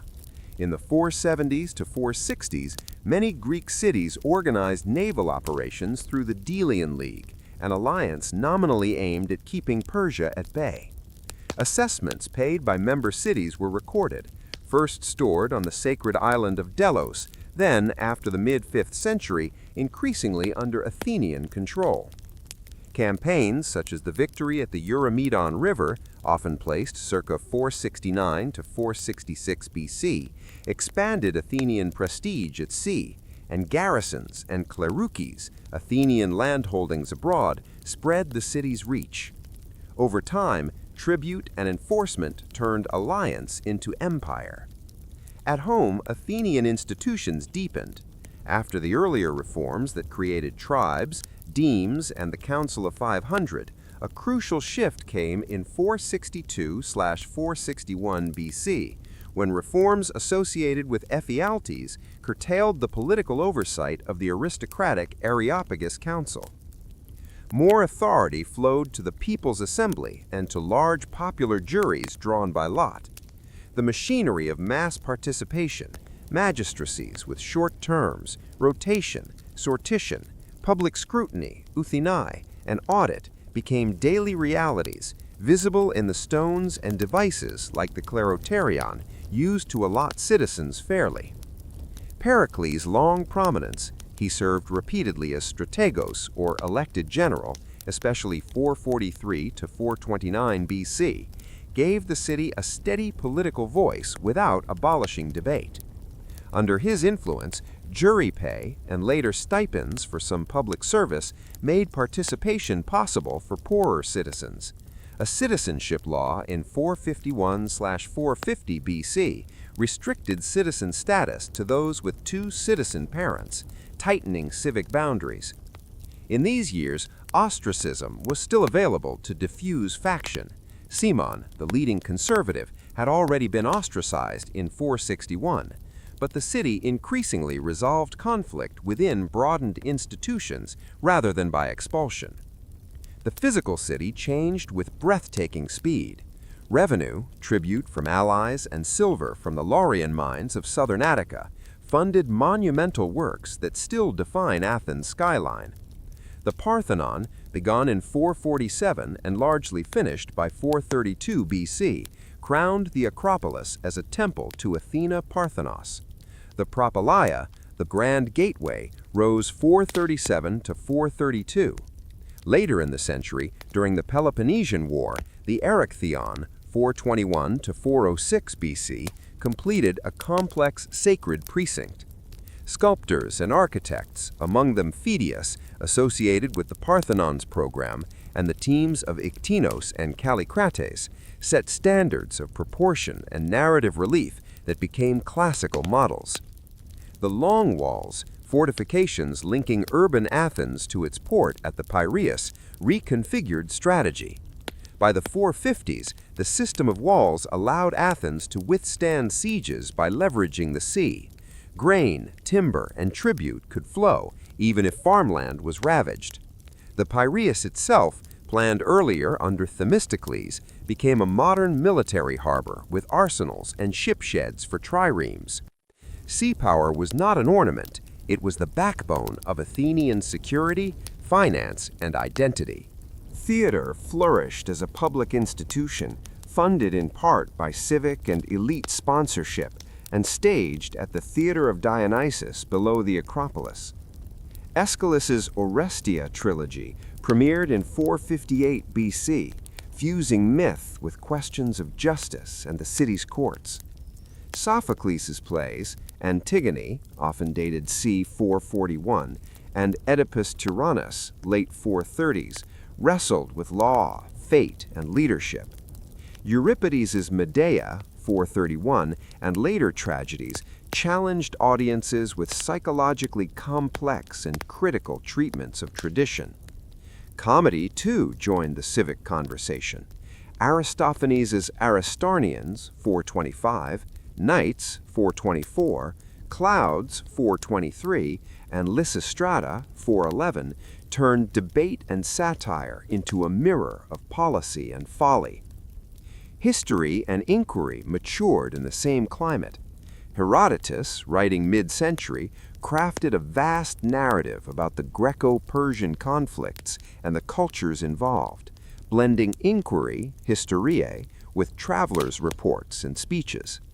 Later, Thucydides, an Athenian general exiled during the Peloponnesian War, composed a stark, analytical account of the conflict down to 411 BC, emphasizing causes, logistics, and the corrosive effects of civil strife. Their prose sits alongside the city's stones as primary evidence. One gives arguments and chronology, the other gives dates, decrees, and money flows. Philosophy and intellectual life threaded into public culture. Sophists such as Protagoras and Gorgias taught rhetorical skill and argued about virtue and law. Anaxagoras introduced naturalistic explanations that provoked controversy.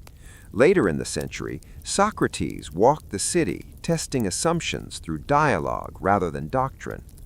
While Plato's and Xenophon's accounts were composed later, Socrates' presence in 5th century Athens is firmly situated by multiple sources and by his trial and execution in 399 BC, just beyond our century's close. Empire had costs and contradictions. Athens imposed uniform coinage, weights, and measures on many allies, moved the League treasury from Delos to Athens mid-century, and planted clerices to secure grain routes and strategic points. When allies tried to exit the League, the city used force, famously against Thasos in the 460s, and later against rebellious islands. Tribute lists carved on stone allow modern historians to trace payments year by year, revealing the scale of the imperial economy and its dependence on subject communities. The Middle decades also saw Athens' brief experiment with building on the Egyptian and Levantine fronts against Persia falter. A large expedition to Egypt, mid-460s to 454 BC, ended disastrously for Athens. The setback seems to have encouraged the shift of the League treasury to the safer, more tightly controlled Acropolis. Meanwhile, diplomatic oscillations at home included a 5-year truce with Sparta, 451 BC, and shifting alliances in mainland Greece. The so-called Peace of Callias with Persia, dated by some to 449 BC, remains debated. What is clear is a practical stabilization that let Athens pivot resources to building and managing its league. The Peloponnesian War, 431 to 404 BC, split the century. The immediate spark was conflict over Corinthian and Corcyraean affairs and a Megarian decree that strangled Megara's access to Athenian markets. Strategically, Pericles urged a defensive land posture, shelter behind the long walls, paired with offensive naval and financial pressure. Early campaigns were indecisive, but a catastrophe struck inside the walls. A plague, likely a severe epidemic disease complex, ravaged Athens beginning in 430-429, killing thousands, and Pericles himself in 429. Thucydides' clinical description of symptoms and social breakdown remains one of antiquity's most harrowing pages. After Pericles, leadership fragmented. Figures like Cleon pushed aggressive policies. Nicias advocated caution. Alcibiades, brilliant and volatile, argued for audacious moves. A fragile peace, the Peace of Nicias, 421 BC, paused but did not end the war. In 415, Athens launched the Sicilian expedition, an enormous armada aimed at Syracuse. The campaign ended 413 BC in annihilation. Fleets lost, armies captured, morale shattered. The war shifted decisively as Persia began subsidizing Spartans' naval efforts.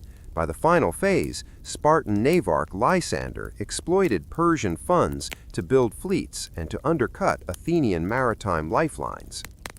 Athens experienced constitutional shocks during the conflict.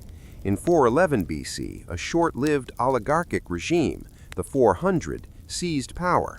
A broader oligarchy, the 5000, followed briefly before a return to a more conventional democracy. These experiments revealed the stress of war finance, class tension, and the magnetism of alternative models when defeat loomed. Yet the institutional muscle memory of demes, council, and jury courts enabled restoration after each crisis. The end came in 404 BC. After the decisive Spartan victory at Aegospotami, 405 BC, Athens starved behind its walls, surrendered its fleet, and saw its long walls dismantled. Sparta imposed a narrow oligarchy, the 30 tyrants, whose violent rule collapsed within a year amid internal resistance led by Thrasybulus and others. In 403 BC, democracy was restored under an amnesty that stands out for its moderation. Institutions resumed, and laws were reinscribed on new, systematized stone stelae. Even in defeat, the city's political culture proved resilient. What then makes this century golden? Not triumph alone, Athens lost the war, but the density of civic achievement, a mass jury system functioning at scale, public payment that widened participation, deliberative procedures that could be taught, critiqued, and reformed, and an artistic and intellectual output that interrogated its own society in real time. The Parthenon is the emblem, but the real engine was a citizenry habituated to speaking, judging, and funding common projects, from fleets to festivals. We must keep the exclusions in view. Women were citizens only in a narrow civic status sense, without political voice, and their public roles were largely confined to ritual and household management. Enslaved people sustained households, workshops, and mines. Resident foreigners, metics, powered trade but lacked full political rights. The democratic we of Athens was a bounded body of adult male citizens. A responsible account counts both the brilliance of participation and the social limits that underwrote it. Material evidence undergirds every claim. The building accounts for the Parthenon, inscribed decrees about tribute and coinage, casualty lists from wars, grave markers with names and demes, and the very allotment machines used to assign jurors and counselors. These artifacts allow reconstruction of procedures as well as ideals. Plays and histories add argument and psychology, but stone gives the ledger. By the century's close, the Athenian cultural system had generated forms that would outlast its empire. Canonical drama that asked timeless civic questions, history that treated human affairs as analyzable and contingent, architecture that married mythic narrative to structural clarity, and philosophical practice that took public argument as a way of life. Even Athens' defeat fed the next phase of Greek thought, as Socratic inquiry and later schools turned war's lessons into ethics and political theory. The 5th century BC was therefore Athens learning what it could do with law, stone, silver, and speech, and learning the limits imposed by hubris, disease, and overreach. Its legacy is not a simple model to copy, but a toolkit of civic habits. Rotate power, write rules where all can read them, pay citizens to serve, let art criticize policy in public, and keep strategic infrastructure aligned with political economy. When we move next to philosophy's architects and the wars among Greeks themselves, we carry forward a city's experiment that changed how the Mediterranean, and later the world, imagined public life. When Greeks turned from sacred story to systematic inquiry, they did not abandon the gods, they changed the question. Instead of asking which deity governed a storm, early thinkers asked what the world is made of, how change occurs, and how we should live together. This pivot from mythos to logos defines the birth of philosophy between the 6th and 4th centuries BC. Our evidence is tangible, surviving fragments, testimonies by later authors, dated inscriptions, and schools rooted in specific places. The usual starting point is the Ionian city of Miletus in the early 6th century BC. Thales is credited with proposing that water is the fundamental principle, arche. Whether he also predicted an eclipse is debated, but the point is method. A single natural substrate accounts for diversity without invoking miracle. His younger compatriots extended the move. Anaximander introduced the apeiron, the boundless, as an indefinite source from which opposites separate, sketching the first abstract cosmology in Greek. Anaximenes identified air as the arche, explaining change through rarefaction and condensation. These proposals are not myths, they are models, judged by coherence with observation. Heraclitus of Ephesus, late 6th, early 5th century, pressed harder on process. In terse, surviving lines, he treats reality as flux, structured by a rational principle, the logos.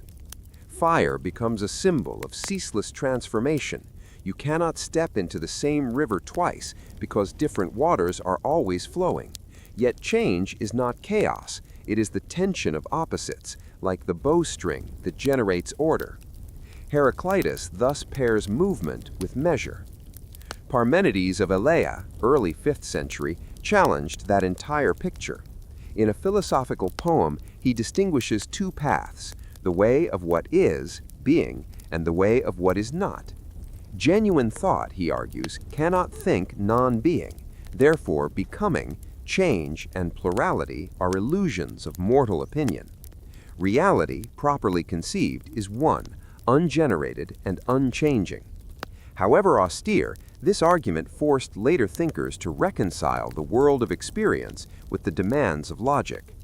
Zeno of Elea, Parmenides' pupil, devised paradoxes to defend the Iliadic stance. Achilles cannot overtake a tortoise if he must first reach where the tortoise was.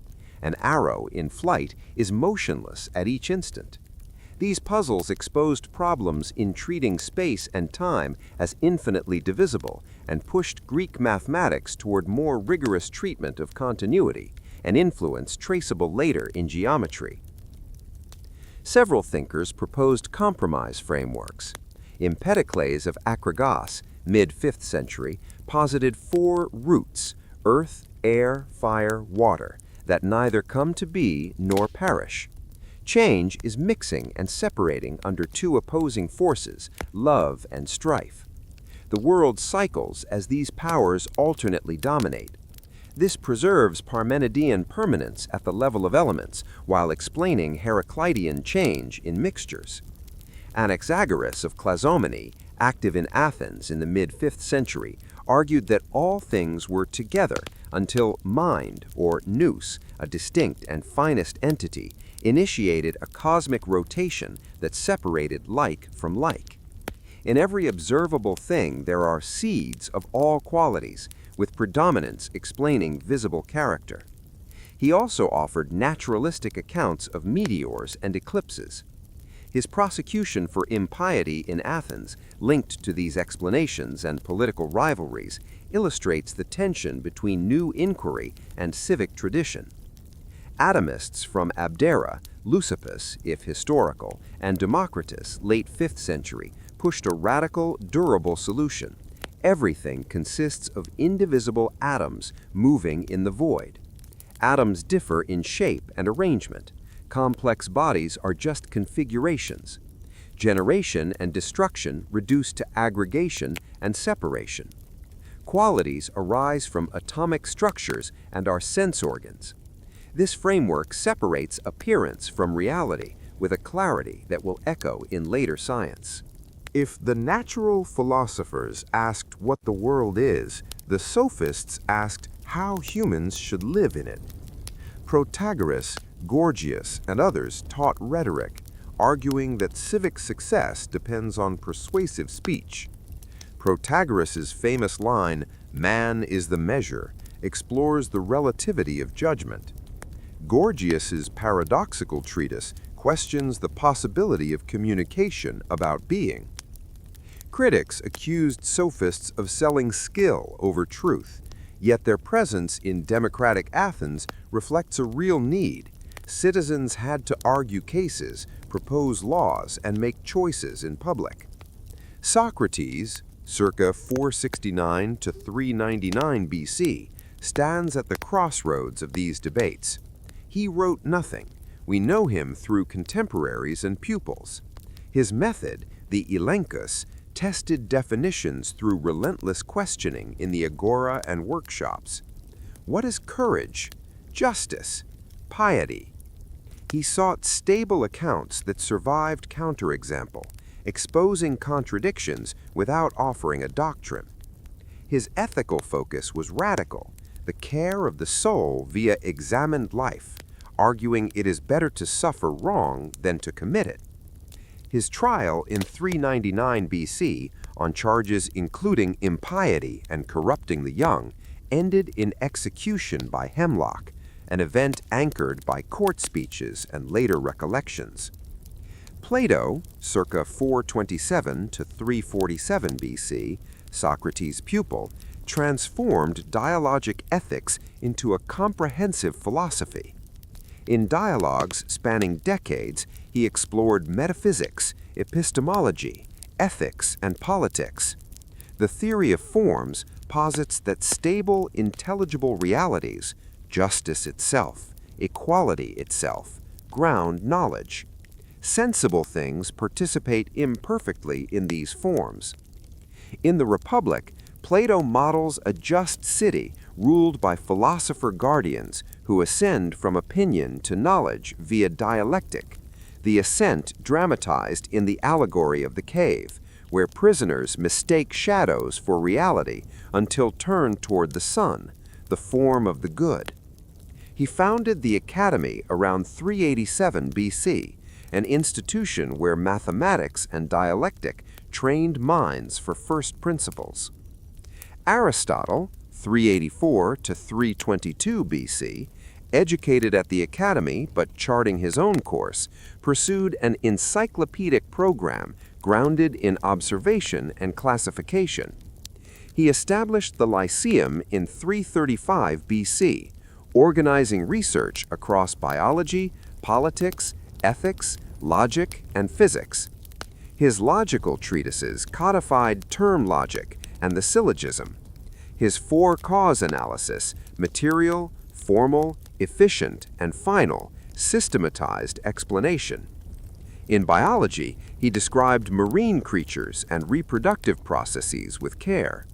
In ethics, he articulated virtue as a mean relative to us, cultivated by habit within a polis.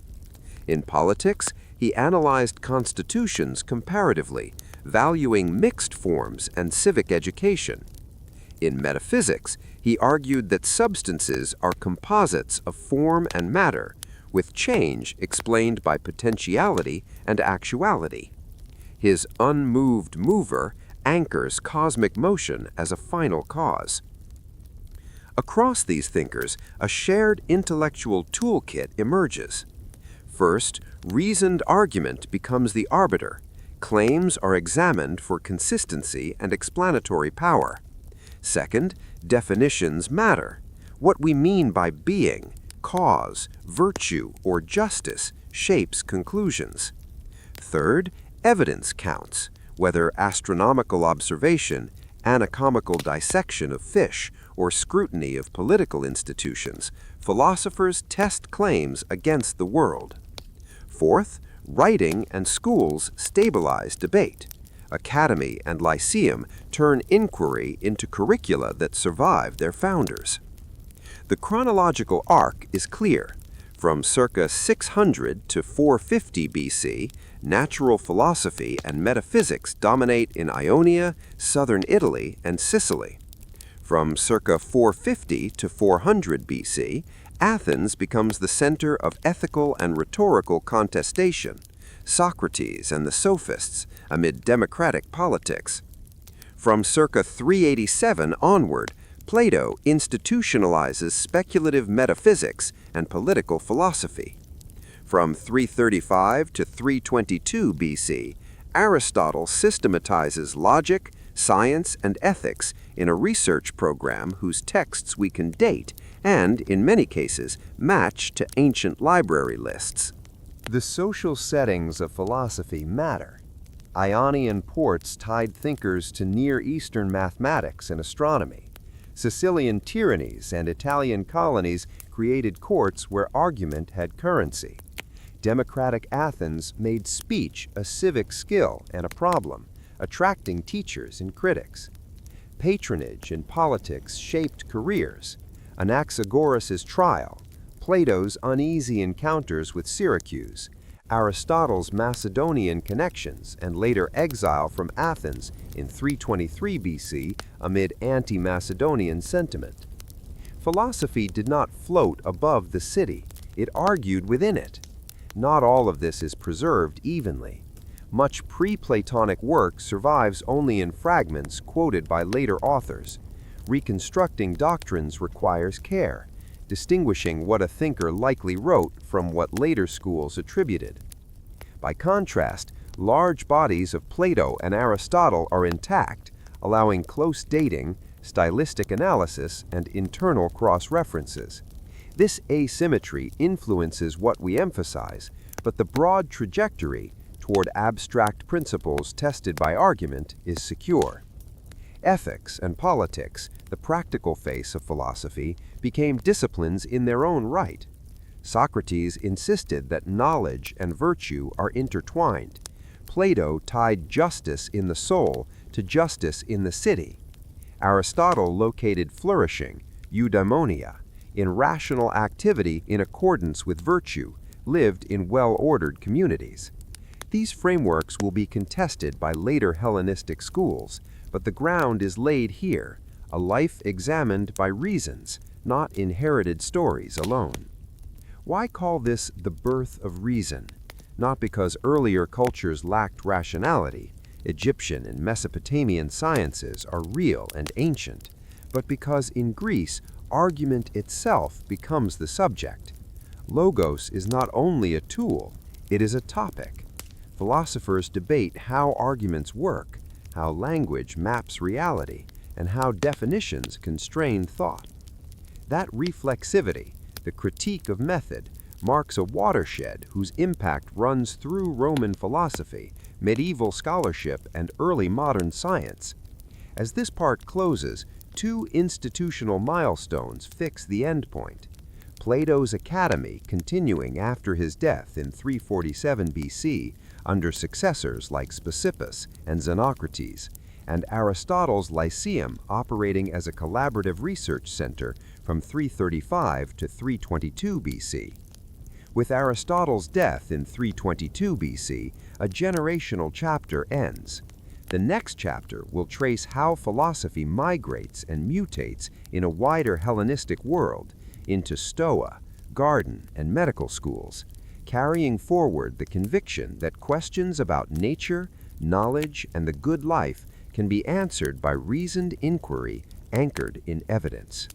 The Peloponnesian War was not one war, but three entwined conflicts that tore the Greek world apart. An opening land-sea struggle, 431 to 421 BC, a fragile truce and Cold War, 421 to 415 BC, and a final globalized phase fueled by Persian gold, 415 to 404 BC. Our guideposts are firm: dated decrees, coin hoards, casualty lists, and histories by Thucydides, a contemporary, and for the last years, Xenophon.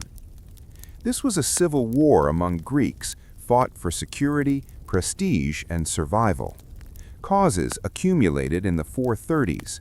Athens' maritime empire, grown from the Delian League, enforced tribute and uniform measures, alarming traditional land powers.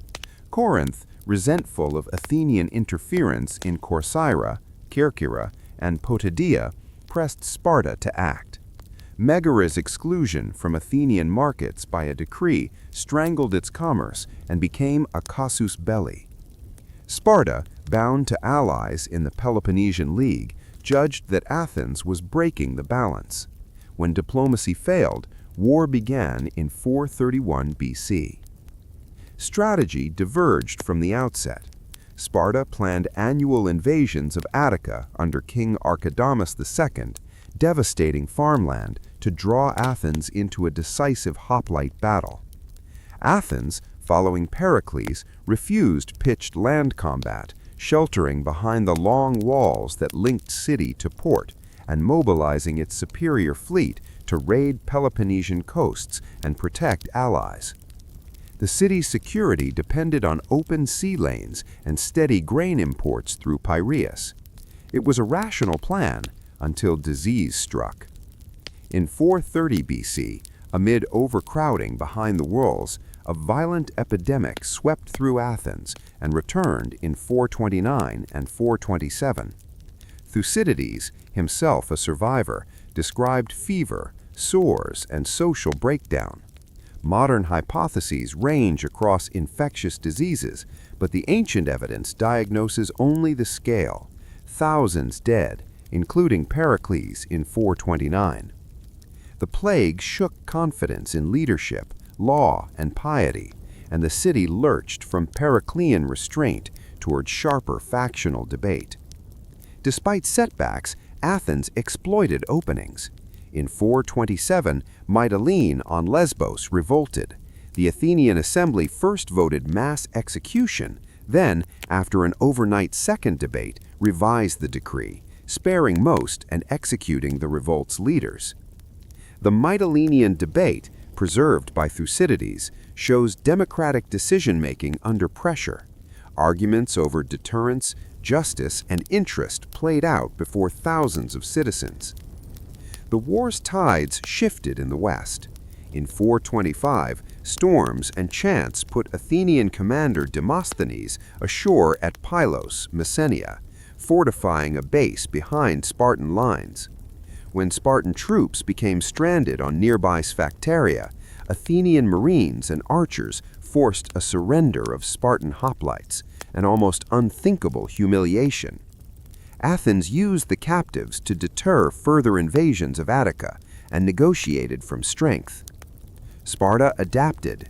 The general Brasidas led a nimble northern campaign, 424 to 422, persuading Athenian allies in Thrace to defect and striking at Amphipolis, Athens' timber and silver conduit.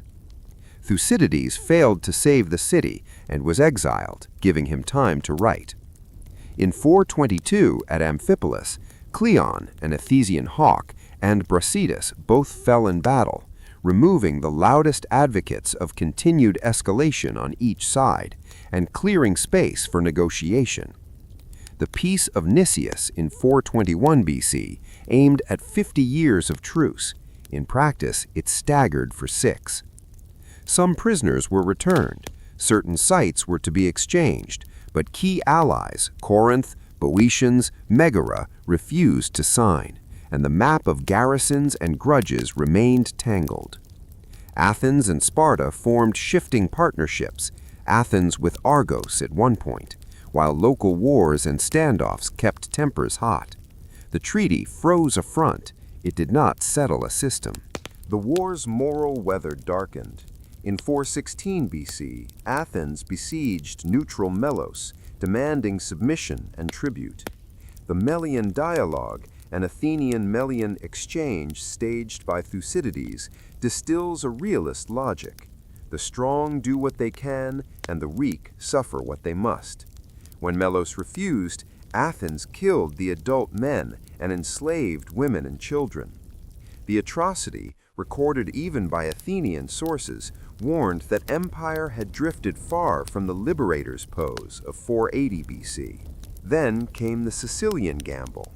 In 415 BC, urged by Alcibiades and others, Athens voted an expedition to Syracuse, distant, wealthy, and strategically placed. 3 generals, Alcibiades, Nicias, and Lamachus, shared command. On the eve of departure, a religious scandal, the mutilation of Hermes, triggered panic. Alcibiades was recalled to stand trial, defected to Sparta, and advised Syracuse on how to resist. The expedition, massive by Athenian standards, pressed assaults and siege walls around Syracuse. Spartan officer Gylippus arrived, stiffening Syracusan defenses, and counter walls trapped Athenian works. In 413 BC, a final attempt to break out by sea failed inside the great harbor. The army tried to retreat overland. Both forces, now under Nicias and Demosthenes, surrendered after horrific marches. Thousands died or were enslaved. Athens lost fleets, soldiers, and morale in one strategic stroke. The disaster opened the final phase. Sparta fortified Decelia in Attica, 413, permanently occupying Athenian countryside, disrupting transport, and encouraging slave flight from Laurian mines, choking Athens' finances. Meanwhile, Persia, long wary of overcommitting, entered as paymaster, funding Spartan ships through its western satraps in exchange for promises to relinquish Ionian Greeks. The war globalized. Greek city-states became clients of Persian gold. Athenian politics convulsed. In 411 BC, oligarchic conspirators established the 400, promising efficiency and Persian friendship.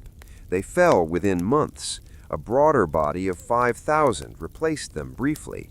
Then a revised democracy returned, evidence that Athenian institutional reflexes, though battered, were not dead. The fleet at Samos, loyal to democratic ideals, continued the war independently and won at Cynossema and Abydos, 411, and Cyzicus, 410, restoring some sea control. Alcibiades, shifting allegiances yet again, re-entered Athenian service and delivered victories in the Hellespont and Propontis. For a moment, in 407, it seemed the city had recovered momentum, but fortune proved fickle.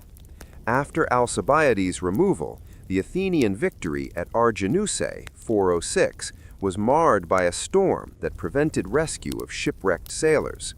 The assembly, in a passionate and unlawful mass trial, executed several generals, a self-inflicted wound that robbed Athens of experienced commanders when it most needed them.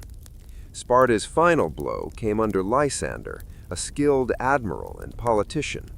With Persian funds and careful diplomacy, he rebuilt fleets, secured alliances, and targeted Athenian lifelines. In 405 BC, at Aegospotami on the Hellespont, Athenian ships lay beached and complacent.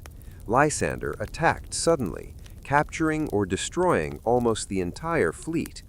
Without naval power, Athens could not import grain. Spartan armies ringed the city. Allies defected. In 404 BC, Athens surrendered, walls dismantled, Fleet reduced, allies freed. The Peloponnesian War ended. The immediate aftermath was grim. Sparta installed a narrow oligarchy, the 30, whose brutal proscriptions and confiscations shocked even Spartan allies. Within a year, democratic resistance under Thrasybulus toppled the regime. In 403 BC, just beyond our war's end, Athens restored its democracy under a broad amnesty that forbade prosecutions for most past political offenses. The city's capacity to reconstitute civic life after trauma is one of the period's most remarkable facts. Why did Athens lose? Strategic overreach? The plague's demographic shock? The self-destruction of the Sicilian expedition? Internal volatility? And the late Persian subsidy to Sparta all mattered? Why did Sparta win? Cohesive land power? Effective alliance management in the Peloponnese, leaders like Brasidas and Lysander at key moments, and a willingness to pivot to naval war when Persian money made it feasible. Yet victory proved ambiguous. Sparta inherited leadership without the fiscal base or maritime institutions to manage a fragmented Aegean, inviting new conflicts and ultimately Theban and Macedonian challenges. The war's social costs were enormous. Cities suffered stasis, internal civil conflict, where oligarchic and democratic factions fought with foreign backing. Economic disruption scattered populations. Coin debasement and emergency taxes strained households. Enslaved people fled in large numbers when fronts shifted. Sacred spaces became fortresses. Diplomacy grew brittle. Trust thinned. Thucydides' famous analysis of stasis at Corcyra, language reversed, norms inverted, captures a wider corrosion of civic life under sustained fear. Culturally, the war is transparent in the sources. Plays by Aristophanes mock generals and peace terms, while tragedies stage the ethics of power and suffering. Inscriptions record tribute recalculations, emergency appropriations, and treaties with Persian satraps. The archaeology of the Piraeus reveals row upon row of trireme sheds, a military-industrial footprint that could be counted and burned. The Long Wall's demolition, commemorated by enemies as freedom, is an event fixed in text and stone. Interpret the Peloponnesian War as a stress test of the archaic and classical systems. It revealed the strengths of citizen institutions, mobilization, debate, adaptation, and their vulnerabilities, demagoguery, legal panic, faction. It showed how sea power could sustain a city through siege, and how one catastrophic campaign could squander a generation's fiscal reserves. It demonstrated the leverage of external empires in Greek affairs. Persia lost the 5th century frontiers war at sea, then won influence by underwriting Sparta ashore. Above all, this was a Greek tragedy in the historical sense, conflict born from competing goods. Athens sought security for a maritime democracy nourished by trade and allies. Sparta sought security for a disciplined land power ringed by dependence. Each model made sense within its ecology. Each threatened the other when scaled. The war's end did not resolve that contradiction. It passed the problem forward to Thebes' challenge, to Macedon's unification, and to a Hellenistic world where Greek cities would think and fight under new kings. As we leave this war, fix the dates, 431 to 404 BC, and the structure, Archidamian War, Uneasy Truce, Ionian/Thessalian War. Fix the turning points, Plague, Pylos/Sphacteria, Amphipolis and the Peace, Melos, Sicily, Thessalia, Persian subsidy, Aegospotami, and fix one last image, the Athenian assembly after 403, voting to forgive, to write laws anew on stone, and to rebuild without the arrogance that had once sent ships into a Sicilian harbor it did not understand. From ruins, Greek political life would reconfigure, setting the stage for what comes next. In 336 BC, the Macedonian throne passed from Philip II, assassinated at Aegi, to his 20-year-old son, Alexander. Philip had already shaped a professional army built around the long pike, Sarissa, integrated cavalry, and a federal league of Greek states under Macedonian hegemony. Alexander inherited not a legend, but a working war machine and a political mandate: lead the league's expedition against the Persian Empire. First, he secured the homeland. In 335 BC, when Thebes and other Greek cities tested the new king, Alexander moved with speed through the Balkans, crossing the Danube to overawe northern tribes, then pivoting south to crush Thebes after a brief revolt. The city's destruction, spared were temples and the house of the poet Pindar, was a calculated shock. Athens stayed quiet, the League stayed intact. With Europe stabilized, he turned east. In the spring of 334 BC, Alexander crossed the Hellespont into Asia with some 30,000 to 40,000 troops, Macedonian phalanx, allied Greek infantry, Campanian and Thessalian cavalry, light troops and engineers, lean by imperial standards, but highly coordinated. At the Granicus River, he forced a risky crossing against Persian satrapal forces and Greek mercenaries. Victory opened Western Asia Minor. Cities that had been under Persian control received new settlements, garrisons, or democratic constitutions depending on their prior stance. Sanctuaries were honored to cast the campaign as liberation for the Greeks in Asia. In 333 BC, near Issus on the Cilician coast, Alexander faced King Darius III in person. The terrain, a narrow coastal plain hemmed by mountains, neutralized Persian numbers. Macedonian right-wing cavalry smashed through, and Darius fled the field, leaving his family in Alexander's hands. The royal women were treated with public respect, a political performance as much as magnanimity, and Alexander now possessed leverage across the empire's western satrapies. He could not march straight to the heartland while the Persian fleet remained powerful. The solution was strategic: take the ports. The most dramatic case was Tyre, 332 BC, an island city with formidable walls. Alexander built a causeway or mole from the mainland under constant attack, brought siege engines and allied fleets to bear, and after months of resistance, took the city by storm. Gaza fell later that year. Without secure harbors, Persia's naval advantage withered.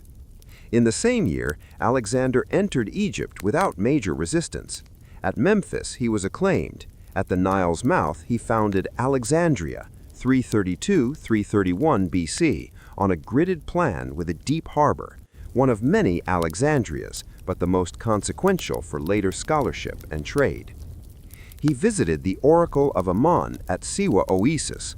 Whatever the exact words, the visit linked him to an ancient Egyptian Mediterranean sacral vocabulary of kingship. Egypt's administration was left largely intact under Macedonian oversight, an early example of his pragmatic use of local elites. With the coast secured, he struck at the empire's core. In 331 BC, near the village of Gaugamela, often placed 1st October, Alexander met Darius again on a broad, prepared field. Persian scythed chariots, cavalry masses, and contingents from across the empire confronted a smaller but tightly drilled Macedonian line. A faint and hard charge on the right broke the enemy's center. Darius fled east. Babylon and Susa opened their gates. Treasuries, silver and gold, accumulated over generations, were seized, funding the army and future foundations. Persepolis, the ceremonial capital, fell in early 330 BC. Palaces were pillaged. Months later, a fire consumed parts of the terrace complex. Ancient sources debate motive: drunken revelry, symbolic vengeance for Persian burning of Greek temples, or calculated politics. What is secure is the result. The Achaemenid ceremonial heartland was broken, and Alexander proclaimed himself heir as well as conqueror, by adopting elements of imperial style. With the imperial capitals taken, the war shifted to pursuit. Darius retreated into the Iranian plateau, only to be killed by his own satrap Bessus in 330 BC. Alexander held a royal funeral and pursued Bessus into Bactria as a regicide and usurper, capturing and executing him. The campaigns of 330 to 327 BC in Bactria and Sogdiana were the hardest. Mountain fortresses, mobile resistance under leaders such as Spidamenes, and long supply lines. Siegecraft and winter marches, river crossings, and alliances gradually wore down opposition. Here, Alexander's policies visibly evolved. He appointed both Macedonian and local satraps, recruited Iranian cavalry into the army, and experimented with court protocol, proskynesis, offending many Macedonian nobles who saw such obeisance as proper only to gods. He adopted Persian royal dress on formal occasions while retaining Macedonian customs elsewhere. Whether this was a coherent fusion policy is debated by modern historians. What the record shows is ad hoc state building in a vast, multi-ethnic empire. In 327 BC, he married Roxanne, a Sogdian noble's daughter, consolidating a fragile frontier by alliance. The same year, he turned south and east into the Indus regions. In 326 BC, at the Hydaspes, Jalem River, he faced King Porus, whose army fielded war elephants unfamiliar to Macedonian tactics. A stealthy night crossing upstream, aggressive companion cavalry, and coordinated phalanx assaults won the day. Porus's personal bravery impressed Alexander. He was restored as a client king with enlarged domain, typical of Alexander's pragmatic settlement when resistance ended. Beyond the Hydaspes, the army reached the Hyphasis River. There, in the monsoon mud, with talk of vast kingdoms ahead, the troops refused to go farther. Alexander argued for pressing on. The men, exhausted after years of campaigning, stood fast. He yielded, erecting altars to mark the limit, and turned back. The return itself was an epic of attrition. Nearchus led a fleet down the Indus and along the Macrin coast. Alexander split the land force, taking one column through the Gedrosian Desert, 325 BC, where thirst and heat killed thousands. The march demonstrated both strategic daring and a costly misjudgment of terrain and supply. Back in the imperial center, Alexander moved to knit a transcontinental elite. At Susa in 324 BC, he staged mass weddings between Macedonian officers and Persian noblewomen, including his own second marriage to Statira, a daughter of Darius. He enrolled 30,000 Iranian youths, the Epigoni, for Macedonian-style training. He also ordered that Macedonian veterans unfit for further service be sent home with rewards, triggering the Opus Mutiny when troops feared replacement by Easterners. Alexander confronted the assembly, asserted his kingship, reconciled with the army, and staged a public banquet, theatrical politics aimed at reforging loyalty. The administration marched alongside the spectacle. Satrapal audits removed corrupt officials. Coinage flowed from multiple mints, often on an Attic weight standard, easing trade from the Aegean to the Indus. Dozens of polis, many called Alexandria, were founded or refounded as garrison towns, market nodes, and administrative anchors. Not all survived as planned, but enough did to rewire routes across Southwest and Central Asia, pulling Greek language and civic forms into contact with Iranian, Egyptian, and Near Eastern traditions. In early June 323 BC, in Babylon, Alexander fell ill after banquets and planning sessions for Arabian campaigns and naval basing. Over several days he grew weaker and died. Most ancient sources place the date around June 10th or 11th, aged 32. Ancient speculation about poison reflects political anxieties. Modern assessments tend toward natural causes, fever disease or complications, but the evidence is insufficient for certainty. What is certain is the shock. There was no adult heir.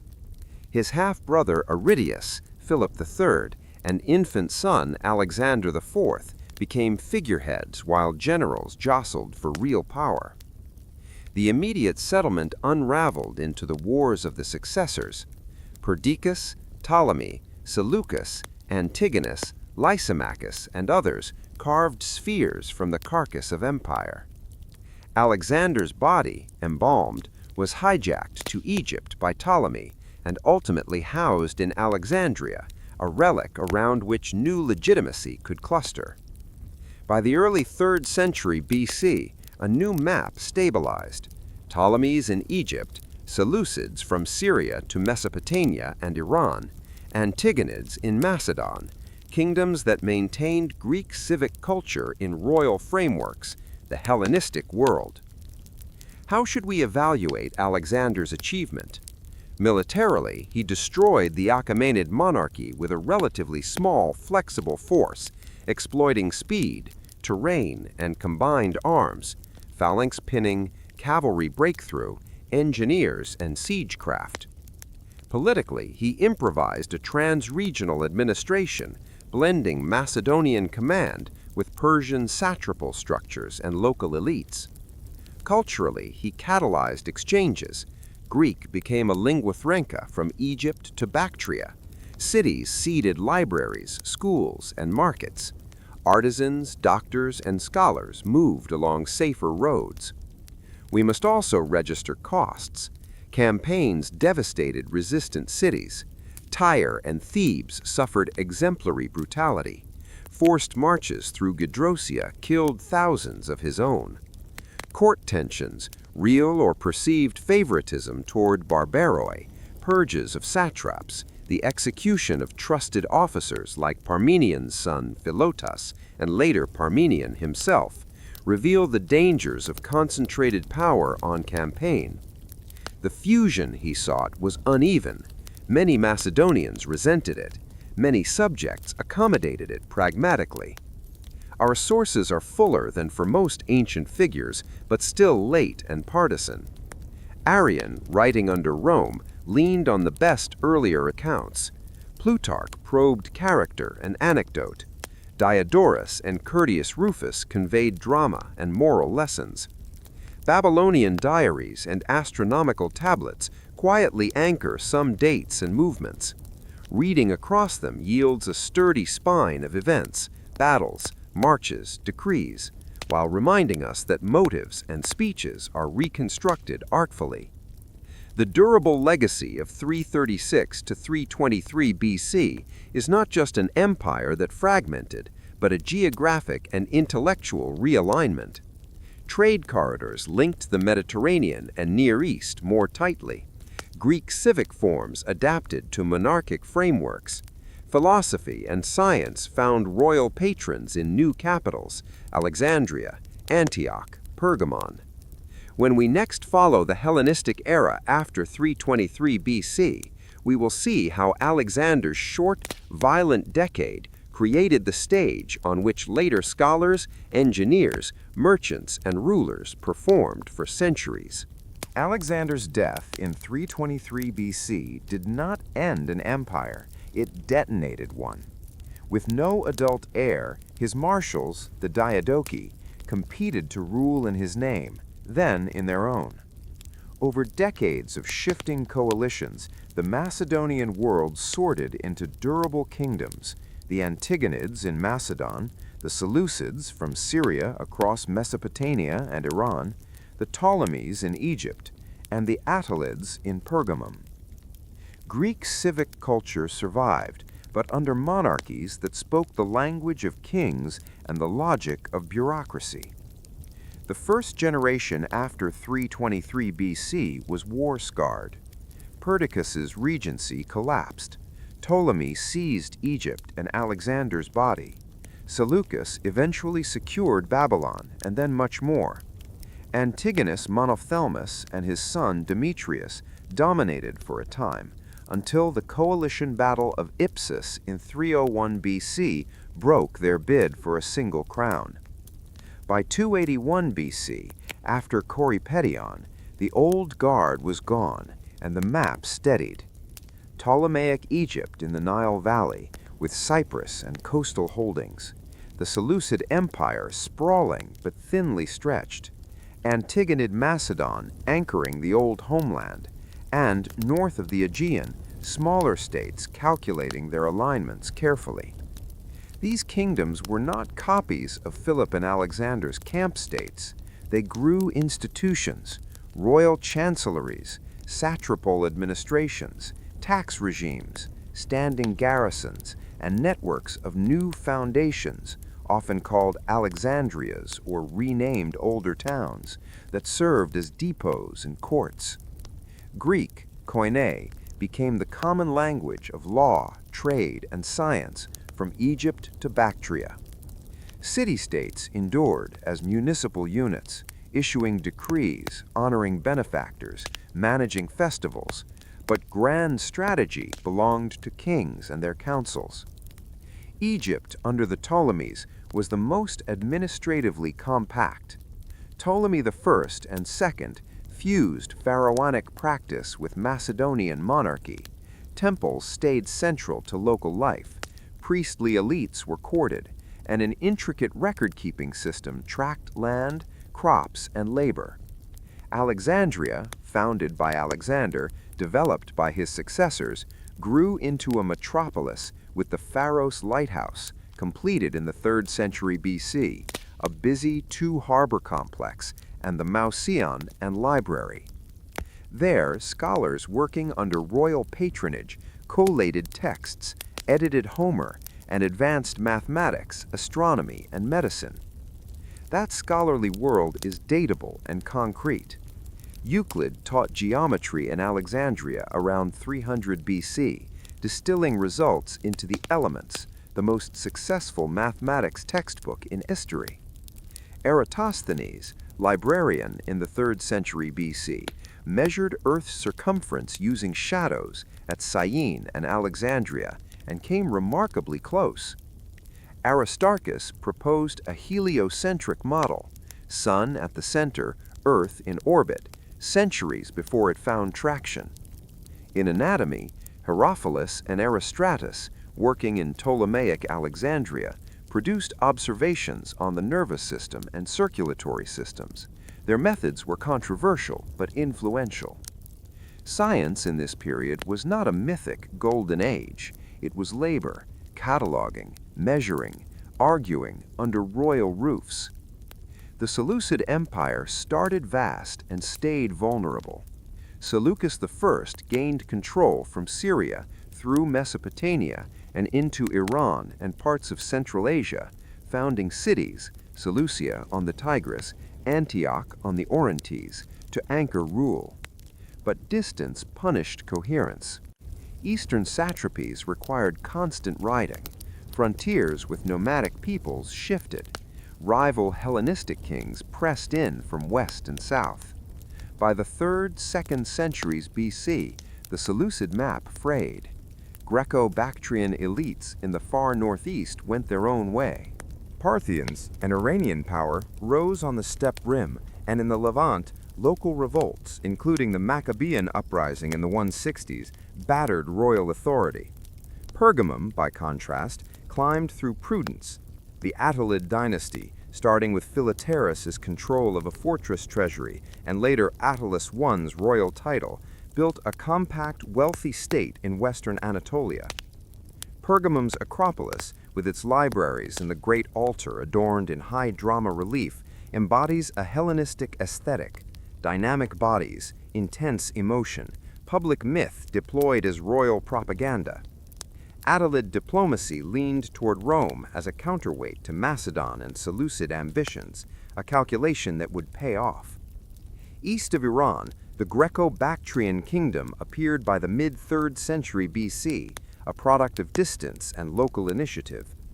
Hellenistic cities like Hanum knit Greek civic forms to Central Asian landscapes.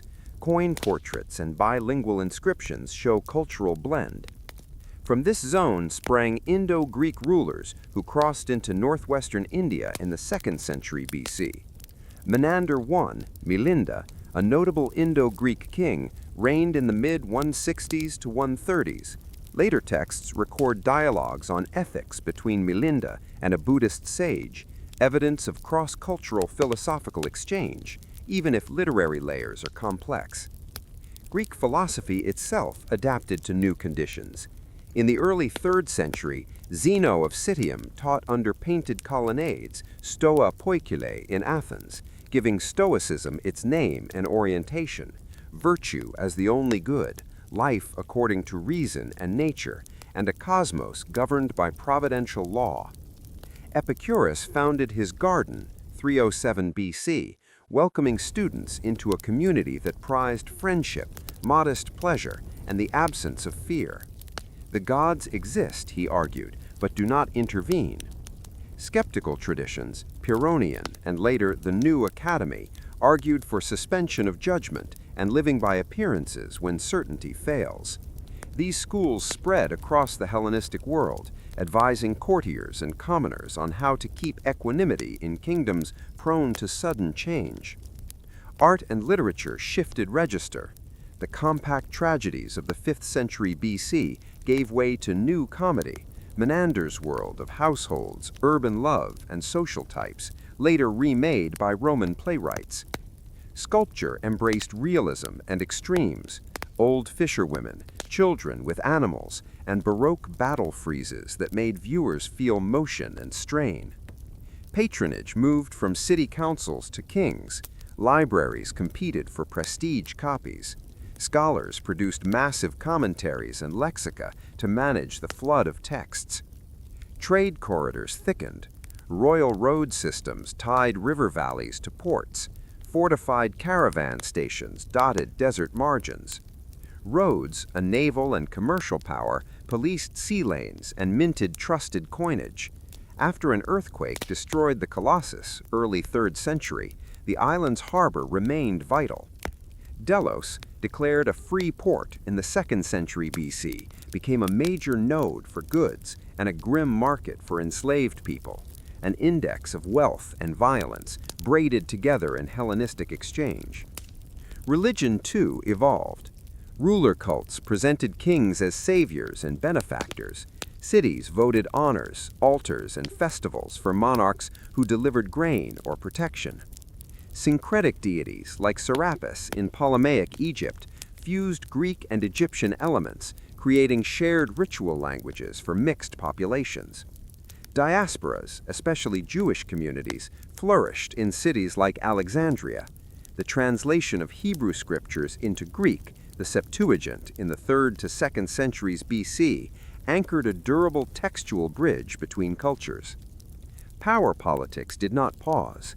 In the West, the Antigonid kings rebuilt Macedonian authority under Philip V and his son Perseus, clashing with Greek leagues, Aetolian and Achaean, and eventually with Rome. The Seleucid king Antiochus III the Great, r. 222 to 187 BC, recovered much of Anatolia and the Levant for a time, projecting power to the Aegean. This revived strength alarmed smaller states and Rome alike, pulling the Italian Republic into eastern affairs it had once ignored. Rome's entry is a sequence with clear dates. The First Macedonian War, 214 to 205 BC, overlapping with Rome's struggle against Carthage, ended indecisively, but introduced Roman envoys to Greek diplomacy. The Second Macedonian War, 200 to 197 BC, followed complaints about Macedonian interference. Roman legions under Flaminius defeated Philip V at Cynosiphyli in 197 BC, a battle often noted for contrasting Roman manipular flexibility with Macedonian phalanx rigidity in broken terrain. Rome proclaimed Greek freedom at the Isthmian Games, 196, a gesture that earned gratitude and suspicion.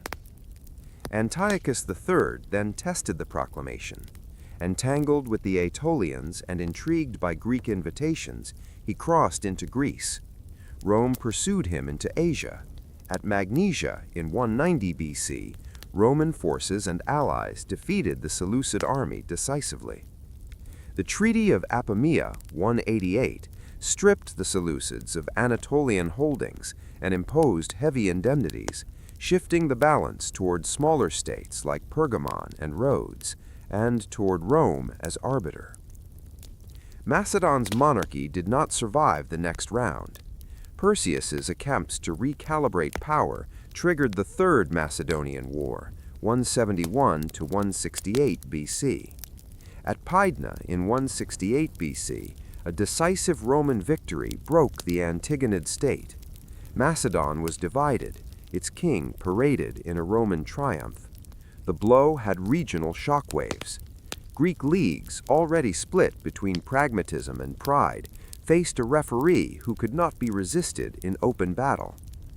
Internal Greek politics provided the final pretext. The Achaean League quarreled with Sparta and with Rome over jurisdiction and honor. Escalations and miscalculations led to open conflict.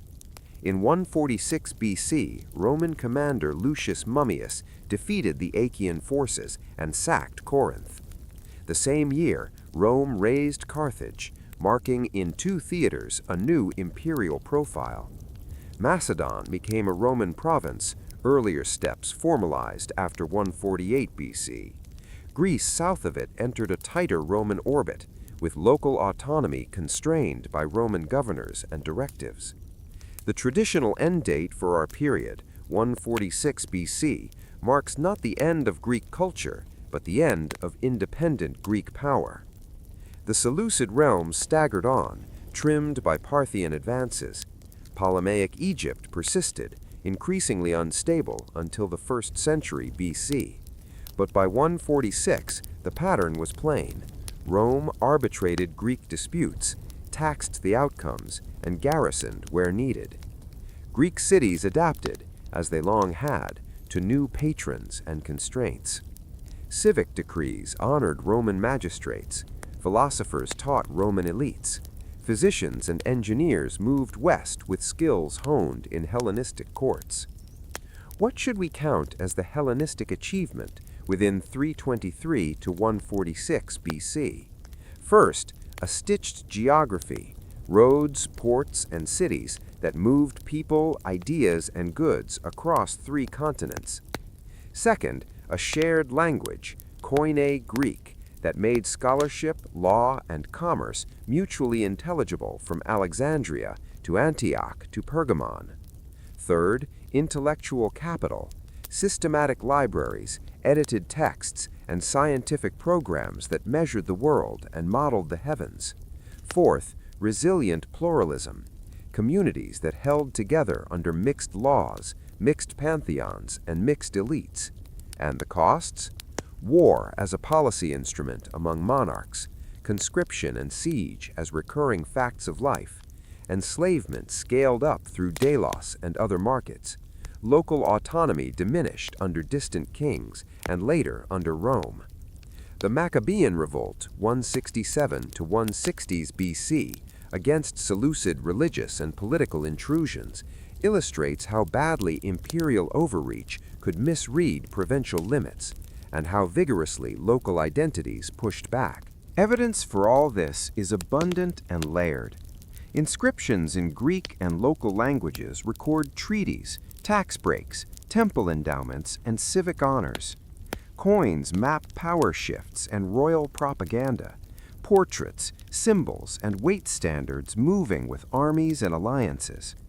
Papyri from Egypt preserve contracts and complaints down to the level of rented donkeys and grain shipments.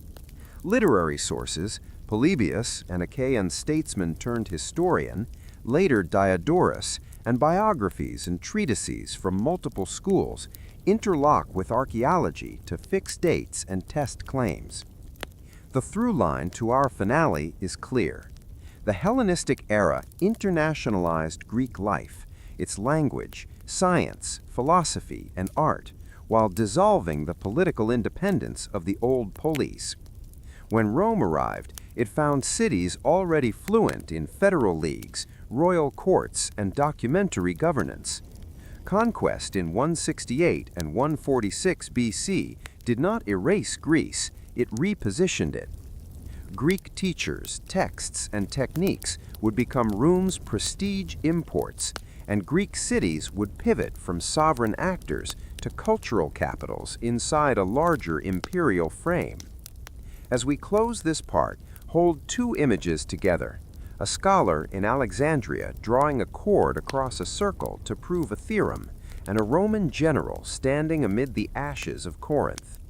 Between them lies the Hellenistic wager that knowledge, trade, and cosmopolitan life could flourish under monarchs, ending with the Roman decision to keep the roots and appropriate the results. In our conclusion, we will follow how that legacy, myth refined into reason, and cities disciplined into institutions, outlived the fall of independence to shape the world that followed. Our story opened in the Bronze Age, 3000 to 1100 BC, where palaces counted oil and bronze, and writing tallied goods rather than gods. The Minoan and Mycenaean worlds left ruins, tablets, and shipwrecks, evidence that turns myth into measurable past. When those palaces fell, the early Iron Age, circa 1100 to 800 BC, did not go dark. Communities rebuilt smaller, perfected the potter's mill and iron tools, and kept memory alive in song. From that laboratory came the Archaic Revival, circa 800 to 500 BC. City-states with written laws, councils, and citizen armies. Colonies that pushed Greek speech from Spain to the Black Sea. Coinage that standardized trade, and sanctuaries that gathered rivals into shared festivals. In this world, poetry met argument. By the 6th to 5th centuries, natural philosophers proposed principles for the cosmos. By the later 5th and 4th, Socrates, Plato, and Aristotle turned logos into a discipline, testing claims, defining terms, and building methods that still organize inquiry. The Persian Wars, 490 to 479 BC, were a stress test, not a legend. Marathon, Salamis, and Plataea show how terrain, coalition politics, and fast decision-making could blunt imperial mass. Victory fed Athens' golden century, mass juries, pay for civic service, great building programs, and drama that let a city argue with itself in public. It also fed empire and hubris. The Peloponnesian War, 431 to 404 BC, revealed both the power and the fragility of citizen institutions. They could mobilize fleets and votes, and they could also panic, purge, and overreach. Macedon reframed the map. Philip II forged a professional army. Alexander, 336 to 323 BC, shattered the Achaemenid monarchy and stitched new routes from Egypt to Central Asia. His decade of conquest seeded cities, coinage standards, and mixed elites. After his death, Hellenistic kingdoms, Ptolemies, Seleucids, Antigonids, and Attalids, built bureaucracies, libraries, and laboratories. Koine Greek became a shared language for contracts and science. Stoics, Epicureans, and skeptics offered portable ethics for an unsettled age. Rome's rise did not erase Greece, it absorbed it. Battles at Cynocephaly, 197 BC, Magnesia, 190 BC, and Pydna, 168 BC, broke Macedonian and Seleucid ambitions, and the sack of Corinth, 146 BC, closed the age of independent Greek power.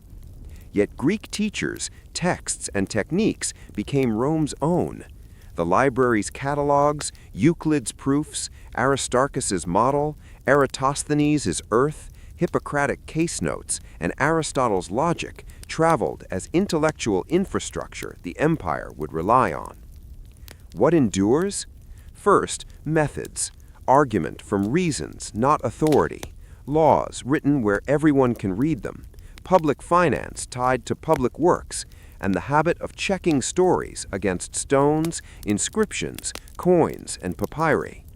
Second, institutions, councils, courts, assemblies, and schools that made participation a craft.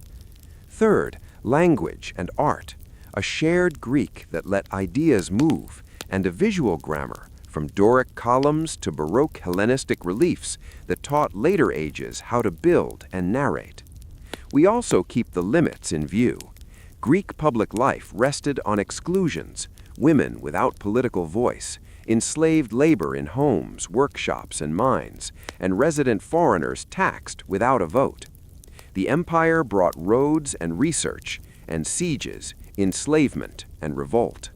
To honor the legacy, we remember both the brilliance and the cost. From myth to legacy means this: the myths gave Greeks a shared vocabulary, philosophy taught them to test it, politics and law made debate durable, and scholarship carried it across centuries.